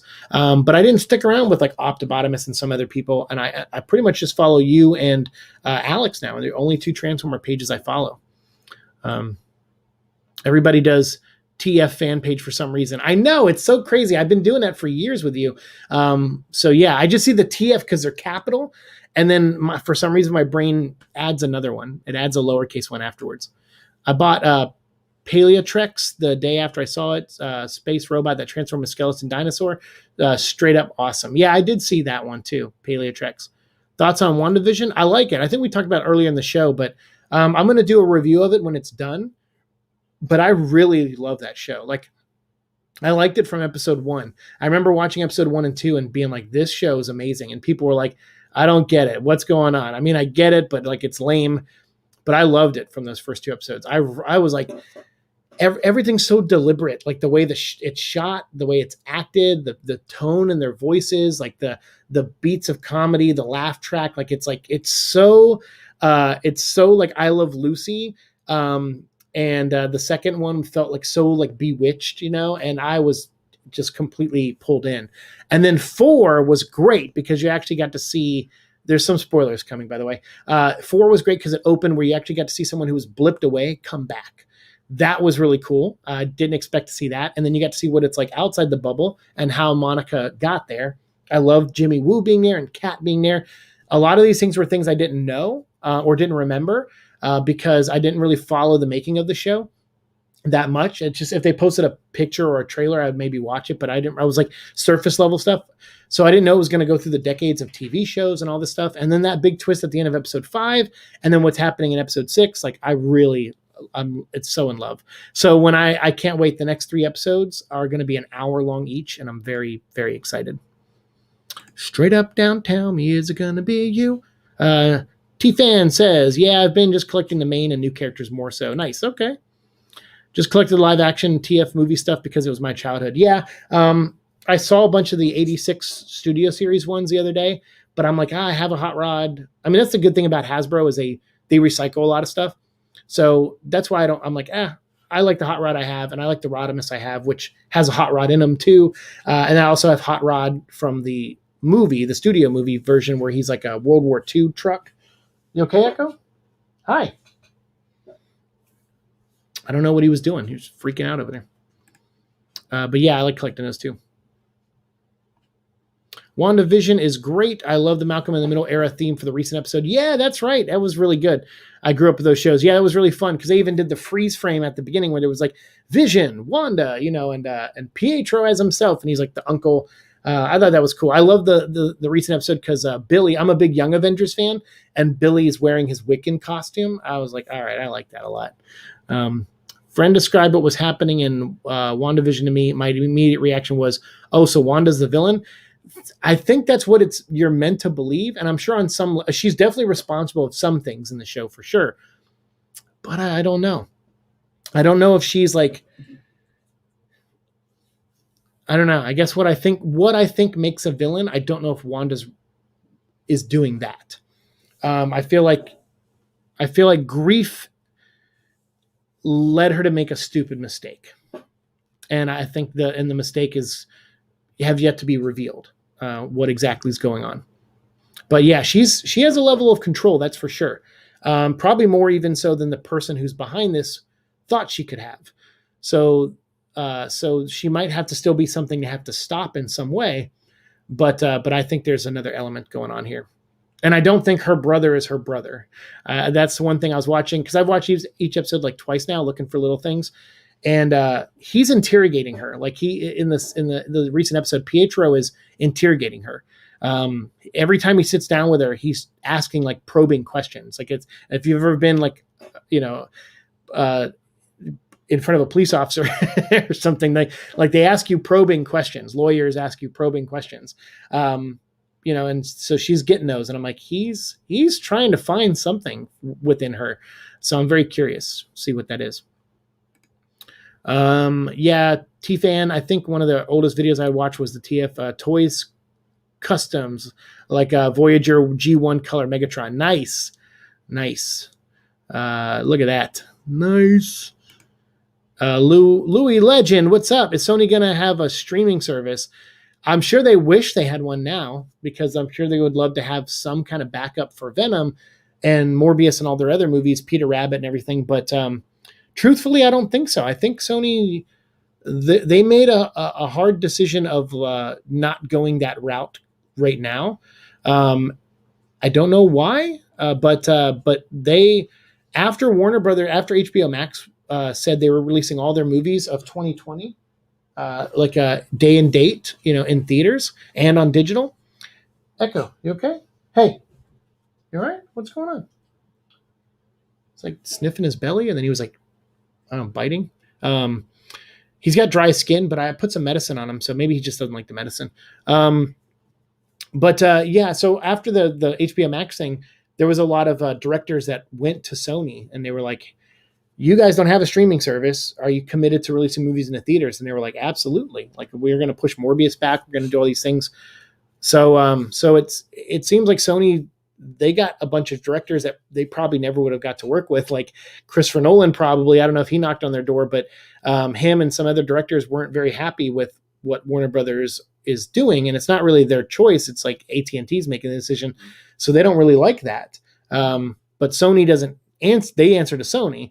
So I think a lot of directors have been knocking on Sony's door and being like, hey, how can we help you make a movie or expand your Sony universe? And so I think Sony right now is committed to, I'm not trying to answer for them. Obviously, I don't know anything, but I'd like, my guess or my perception is that it seems like they're trying to do their own thing. And theater is the heart of it. So I don't know. Ton of Bionicle sets, got 2 of them beside me. Nice. Yeah, you met Rage Nation in person, Alex? That's cool. Yeah, it's funny. I've written him a couple times, and I even won a prize from him once when I lived in my old apartment. I won he had like a Japanese Takara Tomy toy for what's the red bumblebee that's in Age of Extinction? I can't remember his name, but when I saw him in the trailer, I got really excited because I'm like, oh, an evil Bumblebee, he's going to be awesome. And then he did like nothing in the movie. But I won the toy, the Takara Tomy one, because we didn't have one here in the US at that point. And I really wanted a toy of that guy. And I actually won it randomly on Alex's show by being a member, because I signed up, like paid like whatever the membership fee was for a year membership. Louis Legend, not sure, but their film Connected will be on Netflix. Yeah, so that's the thing, is they kind of have a lot of contracts right now with Netflix. So, yeah. Some T fans are doing fan-made TF movies, which is TLK sequel. Oh, okay. Last Night sequel. Interesting. Don't mind me just passing by. What's up, Georgie? How's it going, dude? You can pass by, you can stop, you can hang out, you can have a beer, whatever you need. T-Fan says, I think my one issue with recent WandaVision episodes is that it cuts away from the actual episode so often that once you get into this part of the story, it takes you out. See, I don't know if I agree with that. Actually, this is one of the few shows that I've seen that is every scene is very deliberate. Like, there is literally something happening in every scene under the surface, which I really like, because the one thing I always said about the show from episode 1 is, oh, this is like, like Laverne and Shirley, or like the I Love Lucy, but meets Twilight Zone. And this is like Bewitched, but kind of with a Twilight Zone or Outer Limits twist to it, because there's this mystery. Who's the beekeeper? Who's this? What's going on? Why did the cable he was on turn into like a 1960s jump rope? It's like all these, or 1970s jump rope, like all these little things like that. There's something happening in a lot of these scenes. Maybe not every single scene, but that's why I watched them twice, because I was really analyzing, and I'm like, even the movies, like when they're walking, it says like, it's like The Parent Trap is like the movie that's playing behind them when they're walking on the Halloween episode. Like, everything is very deliberate. It's quite something, actually. It's a little more. I guess I didn't think this much thought would be put into this show, because like I like the Marvel movies, but they're not like, they don't like blow my mind or anything for the most part, except with a couple of fanboy moments. I might be like, oh, cool, Cap lifted the hammer, that's great. But otherwise, like, they don't really like blow my mind. But this is actually kind of blowing my mind a little bit. I'm really like engaged with this show. All right, let's see. Can't blame the show, but it's how it is. Yeah, I mean, Please Stand By is one of the biggest villains in WandaVision. Yes. Please Stand By is the biggest villain. Yeah, because at the end of the episode, it's like, and you're like, ugh! And every episode gets a little longer, a couple minutes longer. Now we're going to get 3 1-hour episodes, so I'm very excited. It's painful to see every episode end on a cliffhanger. Yeah, I know. My friend Alex, he's like, I'm going to wait for it all to come out and binge it. I'm like, oh, man, I wish I had that willpower. Because I actually like watching things weekly, but man, sometimes I'm like, is it Friday yet? Yeah, I freaked out when I saw Pietro. I really did. I was in that version of Pietro. I was really happy. Hot take, I honestly care more about Cyberverse specials instead of War of Cybertron Kingdom. This Optimus in this new wave screams like Bayformers Prime would. Yeah, that's interesting. The Cyberverse stuff. I did get 2 Cyberverse figures. Those are the last 2 I bought. I bought something from the new Bumblebee collection. I think one of the Bumblebees had like Spike in it, which was cool. And I saw a Grimlock the other day that from the '86 movie that had Wheelie in there, and I almost got it because I don't have a Wheelie. Well, I guess I have the movie version of Wheelie, kind of, but I was like, I might get that, and then I put it back. I was like, nah, because I ended up, I think I ended up getting I got some other figure. It wasn't one of these guys. I think I bought the Bane figure that day, the McFarlane one. I think I got the because I got Scarecrow and Bruce Wayne, or Batman with the straight jacket on. He has like Joker's head in a jar. It's so cool looking. So I got those 2. Stinger, that's it. Stinger, that's his name. Yeah, Stinger. Yeah, Red Bumblebee was Stinger. Yeah, that's him. Yep. So I won a free Stinger toy from Alex, which was really cool. Get out of here, Cog. Honestly, Cog was doing the right thing. Cog did nothing wrong. Hashtag Cog. It's funny that that character I didn't mind. I got to go. So Transformers was something that was really hard for me to talk about anytime I try to do a show. Same with X-Men. There's a reason why there used to be a reason why I never made X-Men content on my show, but I wanted to. It's because like the last 5 X-Men movies, I saw all of them before they came out. And I even, someone would come in to the comic shop I worked at and worked on the movie, and we would discuss things. And some of those things, I think, ended up in some of the movies. So as a thank you, they were like, "Who's your favorite actor in these movies?" I'm like, Hugh Jackman. Like, I like the others, of course, but Hugh Jackman's amazing. I love him. He's a great Wolverine. And so they got me a signed picture from Hugh Jackman. I guess on the last day of filming, whenever he films a movie, on the last day, he'll go and sign a bunch of stuff. And if there's people outside where they're filming, he'll go meet them and stuff. It's like a thing he does, like a routine. So he saves everything for the last day. So while they were filming Days of Future Pants, he had to, I know I said pants. He waited till the last day to sign the picture for me, which was really awesome. But I knew too much. So I could, like, everything from, what came out first? Was it the Wolverine or Days of Future Past? Whichever one of those came out first, all the way up to Logan. Like, I couldn't talk about anything X-Men related except for Legion, because I knew nothing about, like, I didn't know anyone over at that side. So Legion, I could actually review and give like an open opinion on, but I couldn't do it for the other stuff. And same with Transformers. I had seen Age of Extinction and Last Night before they even came out, and gave notes on Last Night. So like a lot of good that did. But these were all just fun things I got to do, and but I couldn't really talk about them. Although I think I did do a review of Last Night. I don't know if it's still on the channel though. I think I took it down. But I did like some of the Cog stuff. I don't mind stupid humor sometimes. I like personality. That's why I like Tom Hardy as Venom, or as Eddie Brock. I thought he brought a lot of personality to the character, whether you like it or not, or you think it's cringy. I see it as personality. And same with Shia LaBeouf as Sam. He really committed to the energy level for that role, and that ain't easy to do, man. What universes would they travel in Doctor Strange 2 with Wanda breaking reality? I mean, I don't know. I have no idea what the plot of that. I know that's called whatever, the Multiverse of Madness or whatever, but I don't know what that means really. Like, I don't know. And I think Spider-Man comes first. So whatever is going to happen here is going to, a small part of it at least, will probably affect Spider-Man. And then from there go into the Doctor Strange. So I don't know. I hope they go to hell and find Ghost Rider. That's all I care about. WFC Prime equals Puberty Prime. What? Puberty Prime. Yeah. He's like, well, he's little, right? That Prime. Tell me you forgive me. No, I don't think I will, Prime. Still kind of upset we never got to see Wolverine use a costume inspired by his classic outfit. Well, yeah. Well, there's still time. I saw someone saying WandaVision, I think Elizabeth Olsen said, she said like, oh, there's still one more big cameo we have, and it's like a Luke Skywalker level cameo. And I'm obviously referring to Mandalorian, where Luke showed up last season. So I'm very curious about that. A lot of people think it's like Magneto, played by just one of the Magneto actors or whatever. Some people think it's Spider-Man because they're like, oh, it's going to set up Spider-Man and blah, blah. It's like, well, I don't know. That's still a Sony deal. Like, So I don't know if Sony will allow Spider-Man to be in WandaVision. They can just certainly put all the Spider-Man they want in the Spider-Man movie and it not matter. And they can put Marvel characters like Wanda and Doctor Strange in Spider-Man 3 if they want to. That's an easier thing to do than the reverse, I think. So I don't know if we'll see Spider-Man in WandaVision or Doctor Strange 2. I feel like that's going to be once they do the Sony Spider-Man movie and that ties into the multiverse thing, then they're just going to take that into the Sony universe and they're going to probably just leave the Marvel universe unless they make another deal for another solo Spider-Man movie. I don't know. Or Spider-Man versus Sinister Six, but Sony has plans and they have Spider-Verse already going. So they have their own plans too.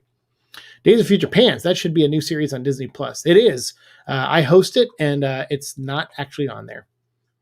So it's actually, I lied. It's not a show. Do you have any of those Marvel Transformatory action figure line? Those were so cool. I almost bought Venom on eBay, but the bid went too high for me. I think I have a Boba Fett Transformer, or no, a Jango Fett Transformer. I just boxed them up the other day, actually. So I must have collected that stuff when it came out because my mom found that and sent it to me. And I thought it was cool, but it was just like, I don't really have a Star Wars shelf. So I just kind of put it away with my Transformer toys. But yeah, I don't know. I don't know I can't remember if I had those toys. I know what they are, but I don't know if I had any of them. Megatron fights Optimus in full rage and confidence. Megatron runs away with Bumblebee having a water gun. Yes. Well, I can't say what I influenced, and I don't even know if my comments fully influenced it, but I'm sure it was the breadcrumb that led to a change in the movie. So trust me, I've seen 2 or 3 versions, maybe 3, but one and the first 2 versions weren't that different, but I've seen different versions of Last Night. And in my opinion, it was worse before the final version. So if you didn't like the final version, you would have really hated the other version, I think. Georgie says, VCXZ, that I agree on. It's ridiculous how they tease the actual cool costume just so they could change it to cheap X t-shirts, suits again. I don't know if I, for me on that one. Are you talking about, it's ridiculous how they tease the actual cool. Oh, yes. Oh, yeah. The X-Men costumes. Okay. Yeah. They did tease them at the end of one of the movies and you're like, oh, and then the next movie was like, no. Shockwave said he has no emotions. He was pretty mad dealing with Alita 1. Yeah, I know. We talked about that before. Like playing characters with no emotion is really hard because anger always is the emotion they project. So like Mr. Freeze, he's supposed to be emotionless, but he gets angry a lot. Who was the other one? Shockwave, you said, is a good one. Oh God, there was another one. I had another one besides those 2 that I was thinking of. But yeah, that's Spock. Spock in the newer Star Trek movies, or at least the first 2, not so much. Beyond, I felt like was a better version of Spock, but he gets getting mad and punching people, and he's like, I'm angry. I got to control anger. That's the emotion I got to repress. And it's like, well, you also got to repress love, and like if you're a logical being, So I feel like the writers didn't know how to handle someone without emotions, and then that led into the actor performing it in a way that didn't really make sense. I had to pick a superhero movie to be rated R. It would be Ghost Rider. I want to see him ripping demons apart like Doomslayer. Okay. I mean, the thing is, demons are CGI characters, so you could rip them apart in a PG-13 movie. You could literally rip their arms and legs off if they're CG creatures and there's no blood or anything. And they just turn, like, that's why Blade, it's funny, Blade's rated R, but every time he killed a vampire, they just exploded into dust. And I'm like, if it wasn't for the F-bombs in this movie, it would have been rated PG-13 probably. So yeah, there's actually a line. There's a fine line there. You can actually make something intense in PG-13. You really just get R if you're going to push like some kind of nudity or a lot of swearing, or like seeing like someone's head literally get ripped off and it's like skin detaching from the shoulders or something, or from the neck. It's like, yeah, it's like that's where you get R from. The only thing they fear is the Ghost Rider. Nice. Andrew, what's up? Hey, Seek just got done replacing a load-bearing wall. House still stands. That is a good thing. I'm glad the house is still above you. That is very good. Sorry you had to do that. Holy cow. That must have been scary because you're like, oh, shoot, we got to reinforce this right now. which I can't, I don't think I can say, because I think I did, and someone politely asked me like, hey, we don't mind, but just maybe take it down. And I was like, oh, okay, I'm so sorry. Like I didn't know, because I didn't sign anything. Like it was like, it was weird. It wasn't like my usual like experience with that stuff. Like they didn't ask me to sign anything. So I was like, because X-Men, they made me sign a ton of stuff. But yeah, I didn't have that with Paramount. Like I didn't have to sign anything. So I just willingly chose not to talk about things until the movie came out. But I guess I said something in a video and someone was like, hey, great video, really like your energy. Would you mind, maybe editing that part out or cutting it down? And I think I just said, well, you know what? It's got like 30 views. I'll just delete it. It's not, thanks for being one of the 30 views. I think I said to them, and I said, I'll just delete it. I don't think a lot of people they don't really care to hear me talk about Transformer stuff. So I deleted it. But yeah, I don't think I can say really what changed. I think I did once, and that didn't get me in trouble. But it's just like I guess I wasn't supposed to do that. But it was stuff. There's a little bit of stuff in the middle and then stuff in the end, basically. Max Steel 2016 movie was aired on my TV the other day, and when I saw the movie, I was like, oh, hell no. Yeah, I think I saw a trailer. I don't know anything about Max Steel. Like, I guess I've seen the toys, but yeah, I don't. No horse in that race for me. I believe Shockwave going after Alita is a reference to the frustration he had with them in G1. I mean, that's the thing, is like that show keeps referencing G1, but I'm like, right, but you're a new universe, right? So like that's my thing with the writers of the show, is they're like, remember that episode in G1 when like this happened? Well, let's do that again. And just, but like, or they'll use that like, oh, well, this is why this character doesn't like this character, because in G1 they had like a beef, and it's like, right, but they don't have that beef in this version. So it's like, it's really lazy writing, I feel. Imagine Nicolas Cage as Ghost Rider again. No. I like Nicolas Cage. But if Nick Cage wants to play the Noble Kale, like the original, or not original, I guess they go back a long ways, but the previous Ghost Rider who the torch gets passed to someone new, and he, like the caregiver in the first movie, who was like the Western Ghost Rider, like if he wants to play that role, that'd be neat, because then you could tie the old movies into the new movie, and that'd be fine. That's okay. I don't mind that. But yeah, I gotta say, I don't know if I want him playing Ghost Rider. But if he plays that character and he has one scene where he's like, I used to be a Ghost Rider, that could be cool.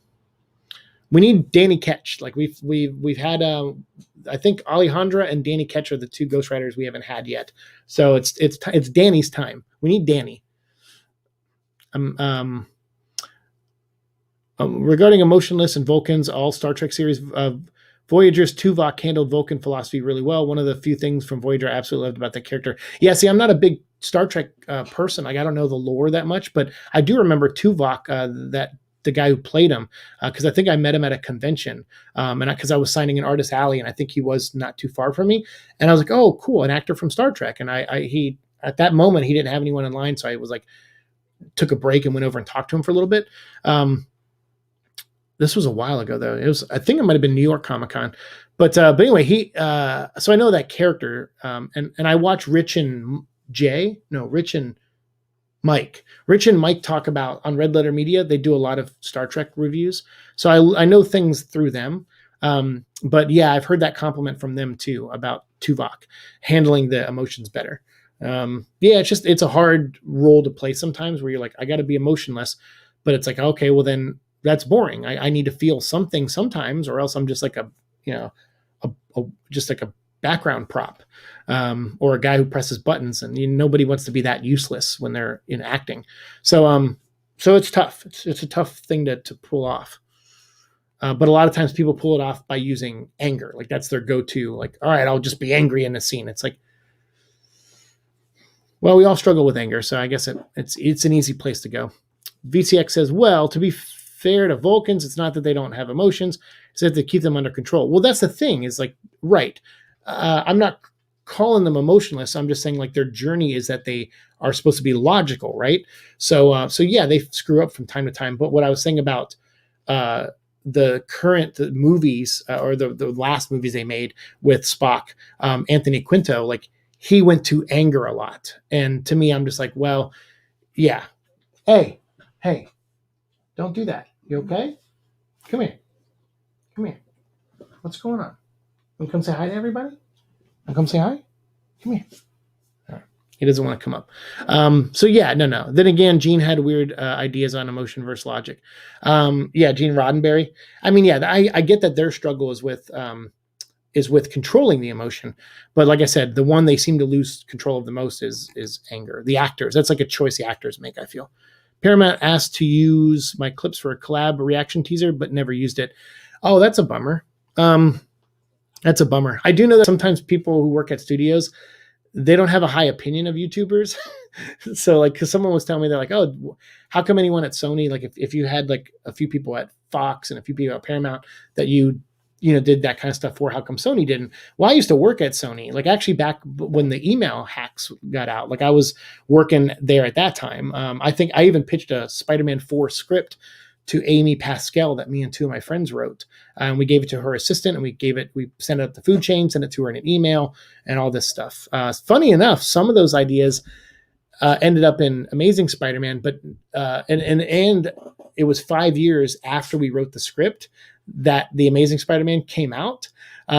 Because not that it came out. I think it was 5 years after we turned in our script that the movie went into production. And which we just thought that was coincidental, because when you write a script and you give it to the Writers Guild, they lock it in for 5 years. So I think they were like, well, I mean, I'm sure we had no effect on that movie. I think they had to make another movie before their license ran out. So I think it's just a big coincidence. But I just thought it was funny that I was like, oh, our 5 years went up, and then that movie went into production right after, like soon after. And I was like, that's funny. But of course, there's going to be some similarities, because we wrote a Spider-Man 4 script with the Lizard, because he was being set up in the second and third movie as Peter Parker's teacher. So we had him keep a piece of the symbiote and then use that to create mix it with Lizard DNA, and he becomes the Lizard in that movie. And then we had Kraven in it too. So, and we were also setting up the Sinister Six. So we did a lot of things that Sony wanted to do at the time. But I saw maybe that's I doubt that's the reason, but. Because I really made no footprint over at Sony. Like I think everyone I worked with there, that we all left together. So like we went on to other things and stuff. So, and we weren't there that long either. So yeah, I made very little footprint there. But I don't know if Sony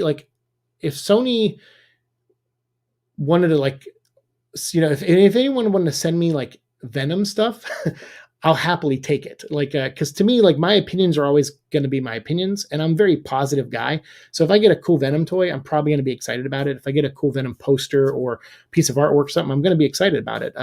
And so, it doesn't mean my opinion is not genuine. My genuine opinion is, holy crap, I'm excited. This is cool. But I haven't got anything sent to me. And people are like, oh, would you like that? Would you like Sony to send you like a Venom care package or something? And I'm like, no, they don't have to, and they probably don't want to.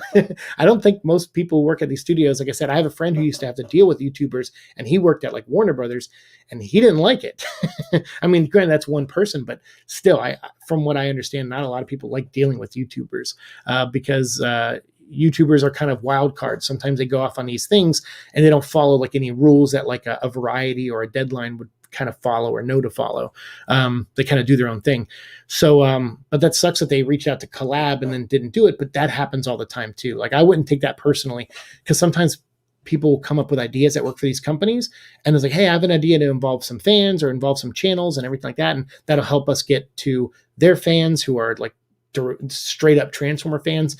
They come up with these ideas, and they're actually a lot of times some good ideas, but then someone at some point says no to them. And then they're like, oh, but I already reached out. And because they're like, oh yeah, go ahead, reach out to them.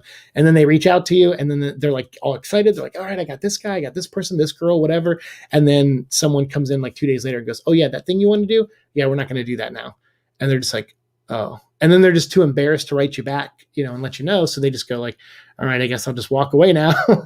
So that, trust me, that happens all the time. I wouldn't take it personally. It does suck though. Tuvok's actor did a grand job of conveying emotionally repressed, yet also treating logic in a paradoxically almost spiritual fashion. Oh, that's cool. I have to check out more scenes of it. I don't really watch a lot of Star Trek, but I do like the concept of Star Trek a lot. Max Steel film is bad. All right, that should go on the box art if it hasn't already. Tariq, what's up? Hey, Seek, just got finished Ubering out here in Tampa. That meme you posted about Venom 2 not needing to be rated R. I want to know why you don't think it needs to be rated R. We've said it 100 times on this channel. First of all, I don't think it's going to be rated R. The first movie already made almost $1 billion at PG-13. So it doesn't need to be rated R for that reason, to make money. Second reason is Carnage. People who want it to be rated R, they're like, well, he's a serial killer, man, and he cuts people in half and everything like that. And it's like, what comic books have you seen him do that? The Carnage has been in 3 comic books in his career that are mature rated. He was in It's a Wonderful Life, which was a one-shot. He was in what was the other one? Mind Bomb. Those both came out in 1996. So those 2 comics are mature rated. And then flash forward all the way to like 2017 or something like that, or 2016, Deadpool versus Carnage was mature rated. Other than that, he's been in T-rated books, T-rated cartoons, T-rated comic books, T-rated video games, even Maximum Carnage. People are like, oh, that was rated MA. And I'm like, that was rated MA-13. So it had violence in it, but suitable enough for people who were as young as 13. So 95% of his career in the world of comics, which, by the way, next year is Carnage's 30th anniversary in 2022. And Carnage in that 30 years or 29 years right now has only ever been in 3 mature rated stuff. So when people say you can only do Carnage mature rated in an R movie to do him justice, that is what I disagree with. So yes, I can back up, like when I go, oh, here's my opinion. Let There Be Carnage doesn't need to be rated R. Now, if it is, fine, it can be rated R. But my point is, it doesn't have to be rated R at all. And for the reason I just said, when everyone says, oh, but he's so brutal and he does this, he does that, I'm like, he's done that in 3 comic books. That's it. So to base an entire 30 years of a character's life on 3 comic books is no, I don't think a studio is going to do that. Like, at least an Avi Arad has already said in numerous interviews that it makes no sense for them to do rated R, because he's like, yeah, Carnage has been around for a long time and he's been done in cartoons, and those were like PG, even some of them. So, and he killed people on those shows where he put them in comas with energy beams or whatever the hell he used, but still, he was still in prison for, trying to kill a cop and stuff. So I think people who want it to be rated R, they just want it to be rated R so that he can do like some really gross things that don't really make it's like, will it affect you always focus, you try to focus on story first, and then the actors will bring in elements, for what the characters, maybe they can add to the characters, but it's all based on what the script is. So if Kelly Marcel was told by Avi Arad and Tom and everyone who worked on the movie to write something that was more geared towards PG-13, and then Andy Serkis was told, well, we're trying to, by producers, we're trying to steer this to PG-13 like the first movie was. If I don't know if that was the case, but if it is, then there's no way this movie is going to be rated R, because you can't make it rated R in the end. It's like you can go through and just add a bunch of cartoon blood or, CGI blood in it. It's not going to make the movie good. But that's so when I see people say they want this movie rated R to do Carnage justice, I don't think they don't know the character clearly. And they don't know, they think that the thing that makes him a character is that he kills people. That's what makes him Carnage. And it's like, well, he's more than just that. Yes, that's part of him, sure. But pushing an old lady down the stairs when he killed his grandma and stuff, you can do that in a PG-13 movie, actually. You can imply him killing a dog in a PG-13 movie. So that's what I mean. So yeah. But I said that 100 times on this channel, so you might not have seen those episodes, but yeah, I don't worry. I have an episode coming up that is going to address that, because I'm honestly getting tired of people asking me and fighting me on this movie, saying it needs to be rated R. I'm getting kind of tired of it. So I'm making a video that's and my whole point of the video is that it doesn't have to be. If they make it rated R, fine. If they planned it and we just didn't know that it was planned to be rated R, great. Do whatever version you want. But it doesn't have to be, is my point. But everyone's like, no, it has to be. And I disagree. And I don't just disagree, but there's like a million things that back up my disagreement.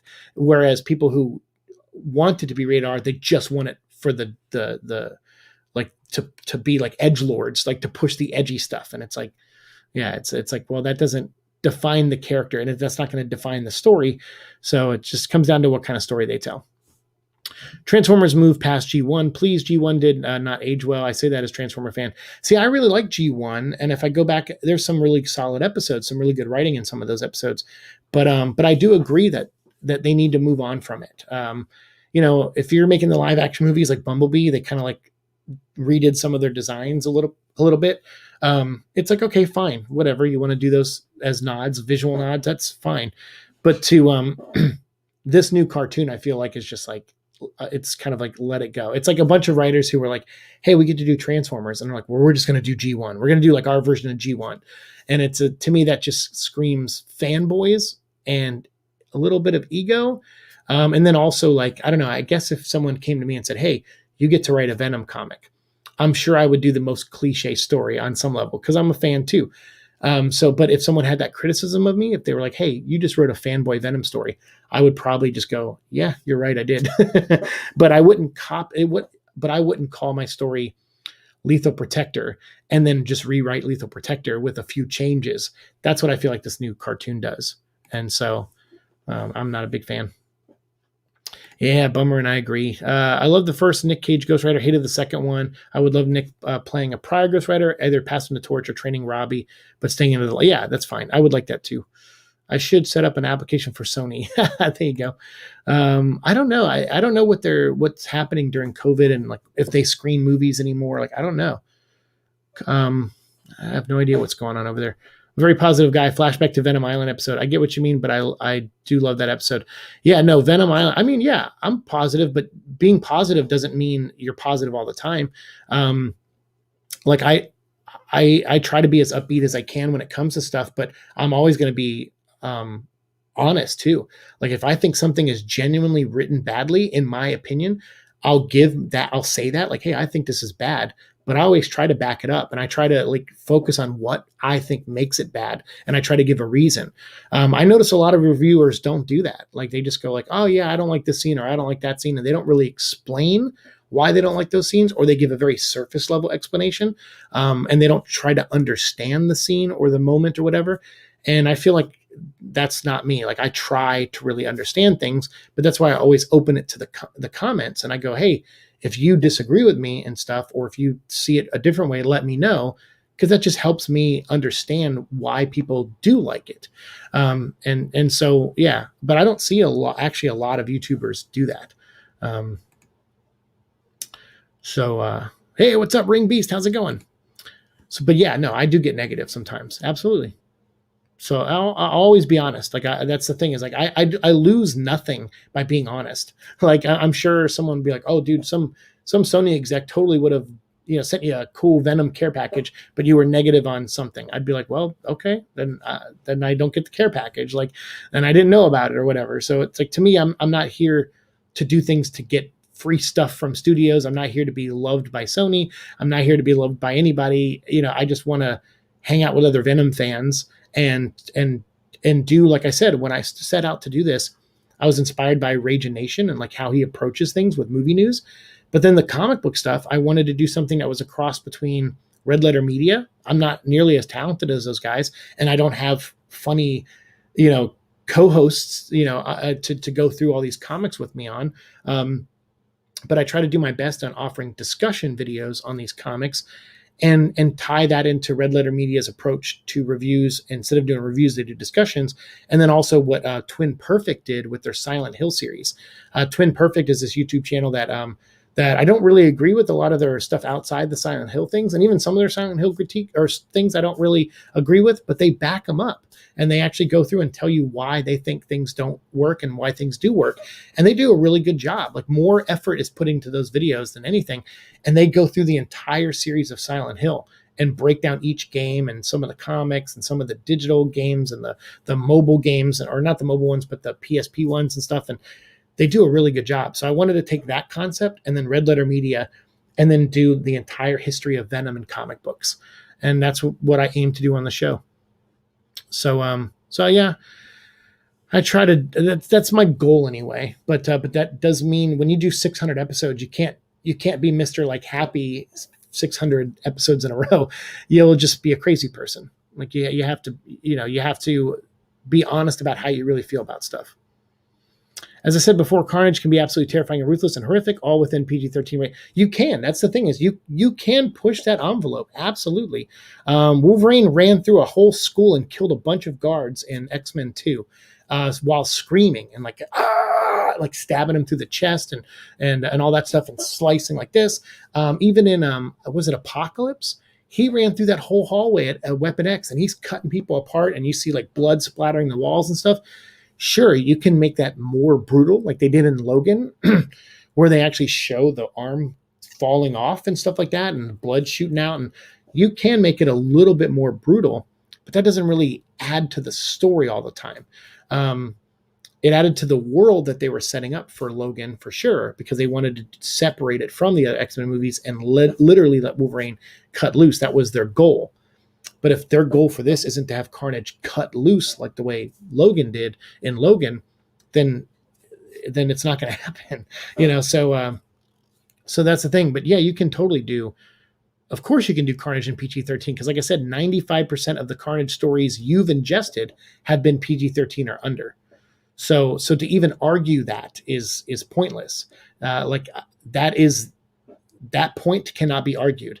You can't sit there and go like, that's not true. All the Carnage stuff I read was rated R. No, it wasn't. Like 3 comics were. That's it.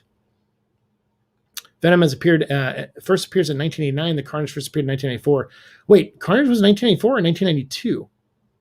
You're right. So he's 30. He won't be 30 till 3 years from now. So he's 27 now.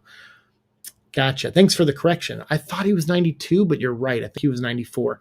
89 was Venom. His 30th anniversary was 2019 when the first Venom movie came out. So we did a bunch of stuff back then for the first Venom, for the Venom 30th anniversary. I think I gave out 30 digital comics for free.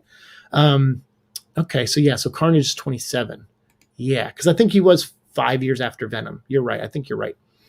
I got nothing else to say. I just want to enjoy the new Tom and Jerry movie without people nitpicking right next to me. Nice.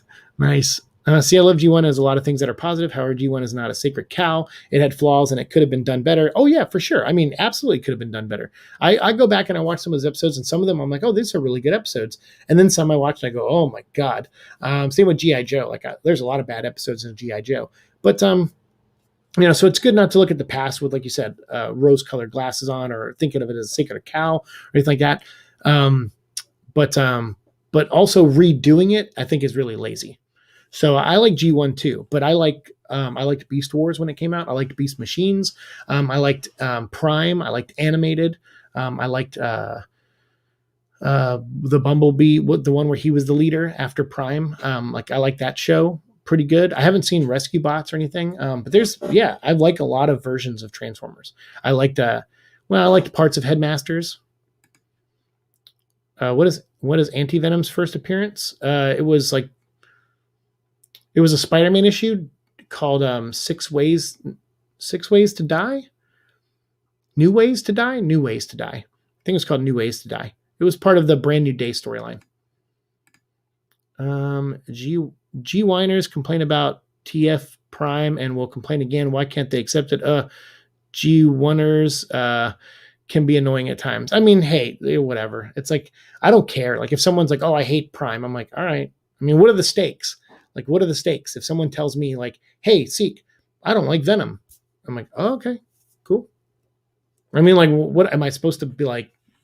Am I supposed to have some kind of like horrible reaction to that? It's like, there might have been a time where I probably did let things like that bother me, but that, again, that's because the internet teaches us that. Like the way people talk to each other online conditions us to talk like that. So when someone posts an opinion, we feel like we have to say our opinion because we feel like it's ours. Like that's my character. I feel ownership of that character. I want to defend this, or they're not making the right point. I want to make a point. And like I said, for every 20 times I want to do that in a day, I maybe do it once or twice.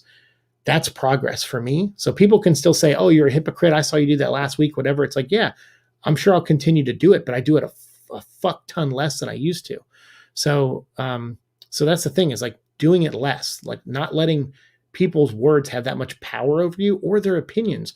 We weaponize opinions in this world like I never thought I'd see, and I didn't realize it until I stopped doing it, like, and or like cut until I started cutting back on it, because I'm like, I started becoming aware of it, and I'm like, what is happening? Why am I yelling at this person because they like this version of Superman and I don't? Like, why am I? Who gives a shit? Like, at the end of the day, they like Superman, and yeah, it's a new version, but when I look at his history, there's a bunch of versions of Superman in the comics that I don't like, and TV and radio that I don't like. So why am I getting pissed, like this pissed, about another version I don't like? And once I started thinking like that, I've calm. Like I said, it's not gone. I'm not. No one's perfect, but it's way less than it used to be. So yeah, whatever. Let them. But see, calling them G whiners, it's like that's the labeling people like that doesn't open conversation, because then you're categorizing them as babies, and it's like, I mean, there are people out there that are baby like politicians, I think, are giant babies, but I'll stand by that statement. But I don't want to call like fans of something terrible people just because a group of them do terrible things, or vocally, horrible people. It's like, if I were to do a Transformer story, I would have focused on their interactions with other races and other races' reaction to the Decepticon. Yeah, I always thought about that. A Transformer version that's like Star Trek, where they have to go out and make peace with other people. But I think they kind of did that a little bit in IDW. A little, they kind of like, I felt the influence, but it wasn't executed as well with like Lost Light. But yeah, that's a neat idea. If Carnage plays an instrument in C minor, I swear to God, C minor, nice. I like Cletus Cassidy. Ring B says, was Carnage some people becoming Carnage, and Carnage's control some people? I don't know what that means. Maybe I'm like Cletus Cassidy was Carnage. Some people become Carnage, and Carnage is in control. Oh, I see. Well, you can read like Spider Carnage, when Ben Reilly, the clone of Spider-Man, became Carnage. That was a really good story. Silver Surfer became Carnage in a 2-part story at one point. Yeah, I guess Norman Osborn became Carnage at one point. A part of Cletus is always going to be a part of Carnage, because Carnage went through his DNA stream and bonded with him on that level, which I think is why Carnage is mostly red and black, because that's like coagulated and uncoagulated blood. So it's like red and black, and it's like, and plus that's also like, there's like a thing with insanity with that, I think, because I think Grant Morrison did it in his RIP run with Joker, like black and red. So it's kind of neat. It's Carnage is a really neat concept. But yeah, I guess if Carnage possessed somebody else, he could have a lot of influence over them, and that was clear in Absolute Carnage when he was in control of Norman Osborn, and he was kind of shoved the Norman Osborn personality deeper into his subconscious, and the Carnage personality was out there more, and he was talking with a Southern accent, which I don't know if Cletus ever really had in the beginning, but they kind of gave it to him over the years. So yeah, I guess that's true. Yeah, Carnage does have control over people who bond with him. Not a G1 fan. Prime just interested me much. Didn't interest me much. Oh, yeah, that's fine. Yeah, I mean, sometimes I met a couple of people who just didn't like Prime. Like, they gave it one season and they're like, yeah, I didn't really like it. That's totally fine. I can see why it's not everyone's cup of tea. It's kind of feels like it's pulled from the movie universe a bit, and kind of that tone. But I did like some of the stories in it. I thought it was really fun. It's been fun, but I got to go. Catch you next time. Seek. Hey, Andrew, thanks for hanging out with us. Yeah, I'm going to go here soon too. It's 12:30, and I do got to work tomorrow. And like always, I always plan to do a 1-hour stream. It always becomes a 2-hour stream or more, but we definitely got to end it here in like the next 5 minutes. So let me catch up on comments. And that's perfectly fine. VCX, not everyone has to like, yeah, exactly. If we all like the same things, you know how fucking boring this planet would be? It really would. There's that movie Equilibrium, where it's like everyone has to like the same food and work out the same amount every day. And it's so bullshit. Oh God. But it's like, but I always see these people like attack each other online for things. Sometimes very real world issues. And then for everything from like, who's your favorite Spider-Man to like, who's going to be president, like everything in between is like argued vehemently for, but it's because we're conditioned to. We've been conditioned by social media, because every time we click on there, we see someone post an opinion, and then people attack them for that opinion, and that hate and that the way that people talk like that to each other, that spreads, and it's everyone. It's so funny. It's like because I think I can't remember. There was like some philosopher or something. It was like, oh, people need to talk more. People need to talk more. I think people need to listen more. I think people talk way too much nowadays. Case in point, 2-hour stream. I talk too much. But yes, have a good night, Kai. And thank you, Andrew, for saying that. Georgie says, V6E, understandable. We have a cookie. Ooh, I like cookies. I'd love to see more Transformer mythology. I always have been interested in how some of the gods corresponded to different Transformer subspecies. I really like to see more of the shifters. Ooh, that's cool. I've always wanted to see more of the Quintessons. They did some episodes with them, but I kind of like that concept. And I did like the Junkions are my favorite. Those are my favorite Transformers. I love Wreck-Gar. He's my favorite Transformer. Next to Prime, obviously. Prime's my default, obviously. But if someone's like, besides Optimus Prime, who's your favorite? Wreck-Gar. I talk TV. You talk TV? Something I want to see, a modern cartoon that picks up the 90s Spider-Man cartoon from Eddie's perspective when he shoved that portal with Cletus and Dormammu. I want to see what's next. They kind of do that with Spider-Man Unlimited. They kind of do that, actually, because Carnage and Venom reappear, and Spider-Man goes, wait, how are those guys here? And then he attacks them, and then they all get sent through another portal into another dimension with the High Evolutionary. And then there's an actual episode in there where Eddie has to, like, because we did a whole episode on it, because we've covered, I think, all the cartoons that Venom's been in, except Ultimate Spider-Man, which we're going to try to do this season. Now that I have Disney Plus again, I can watch all the episodes. But yeah, they kind of do that. If you consider Spider-Man Unlimited a continuation of the 90s, which it kind of was supposed to be, but it's like a drifting continuity. But they kind of do a little bit. But we don't know what happened to anybody else. Same people think Green Goblin was Cletus Cassidy. Yeah, some people think, yeah, well, he kind of was. I mean, Cletus Cassidy took over his mind. So, hey, thanks, man. Night. You have a good night too, Andrew. I appreciate you coming in, man. Ring Beast, see you next time. Nice. Yes. We will stream again. Let me just catch up. I got a few more comments. Oh, Seek's ending the stream soon. All right. Who's not blocked? Sound off. I know, that was fun. Yeah, the other night I accidentally blocked my friend Neo Squirrel, and the chat was roasting me for it. And then they're like, "Oh my God, who's he gonna block next?" And I'm freaking out. Like, I minimized the screen so I couldn't even see you guys or anything. And I'm just like staring at my computer, going like Googling how to unblock people. I felt like such a boomer. I'm like, but I knew how to do it on my phone, but I just needed a link right to his page. So luckily someone texted to me, which was funny because I only like, not too many people have my phone number. So I was like, they were like, oh, I sent it to you. And I go, oh, so I'm checking Instagram, I'm checking Twitter. And I'm like, I'm checking my email. I'm like, where is it? And they're like, I texted you. I go, oh, it's the last place I thought to look. So yeah, it was really funny the other night. That reminds me of when I told my brother that Harry Osborn was Venom and Eddie Brock was New Goblin. Thanks for making me look like an idiot, Ultimate Spider-Man. Nice.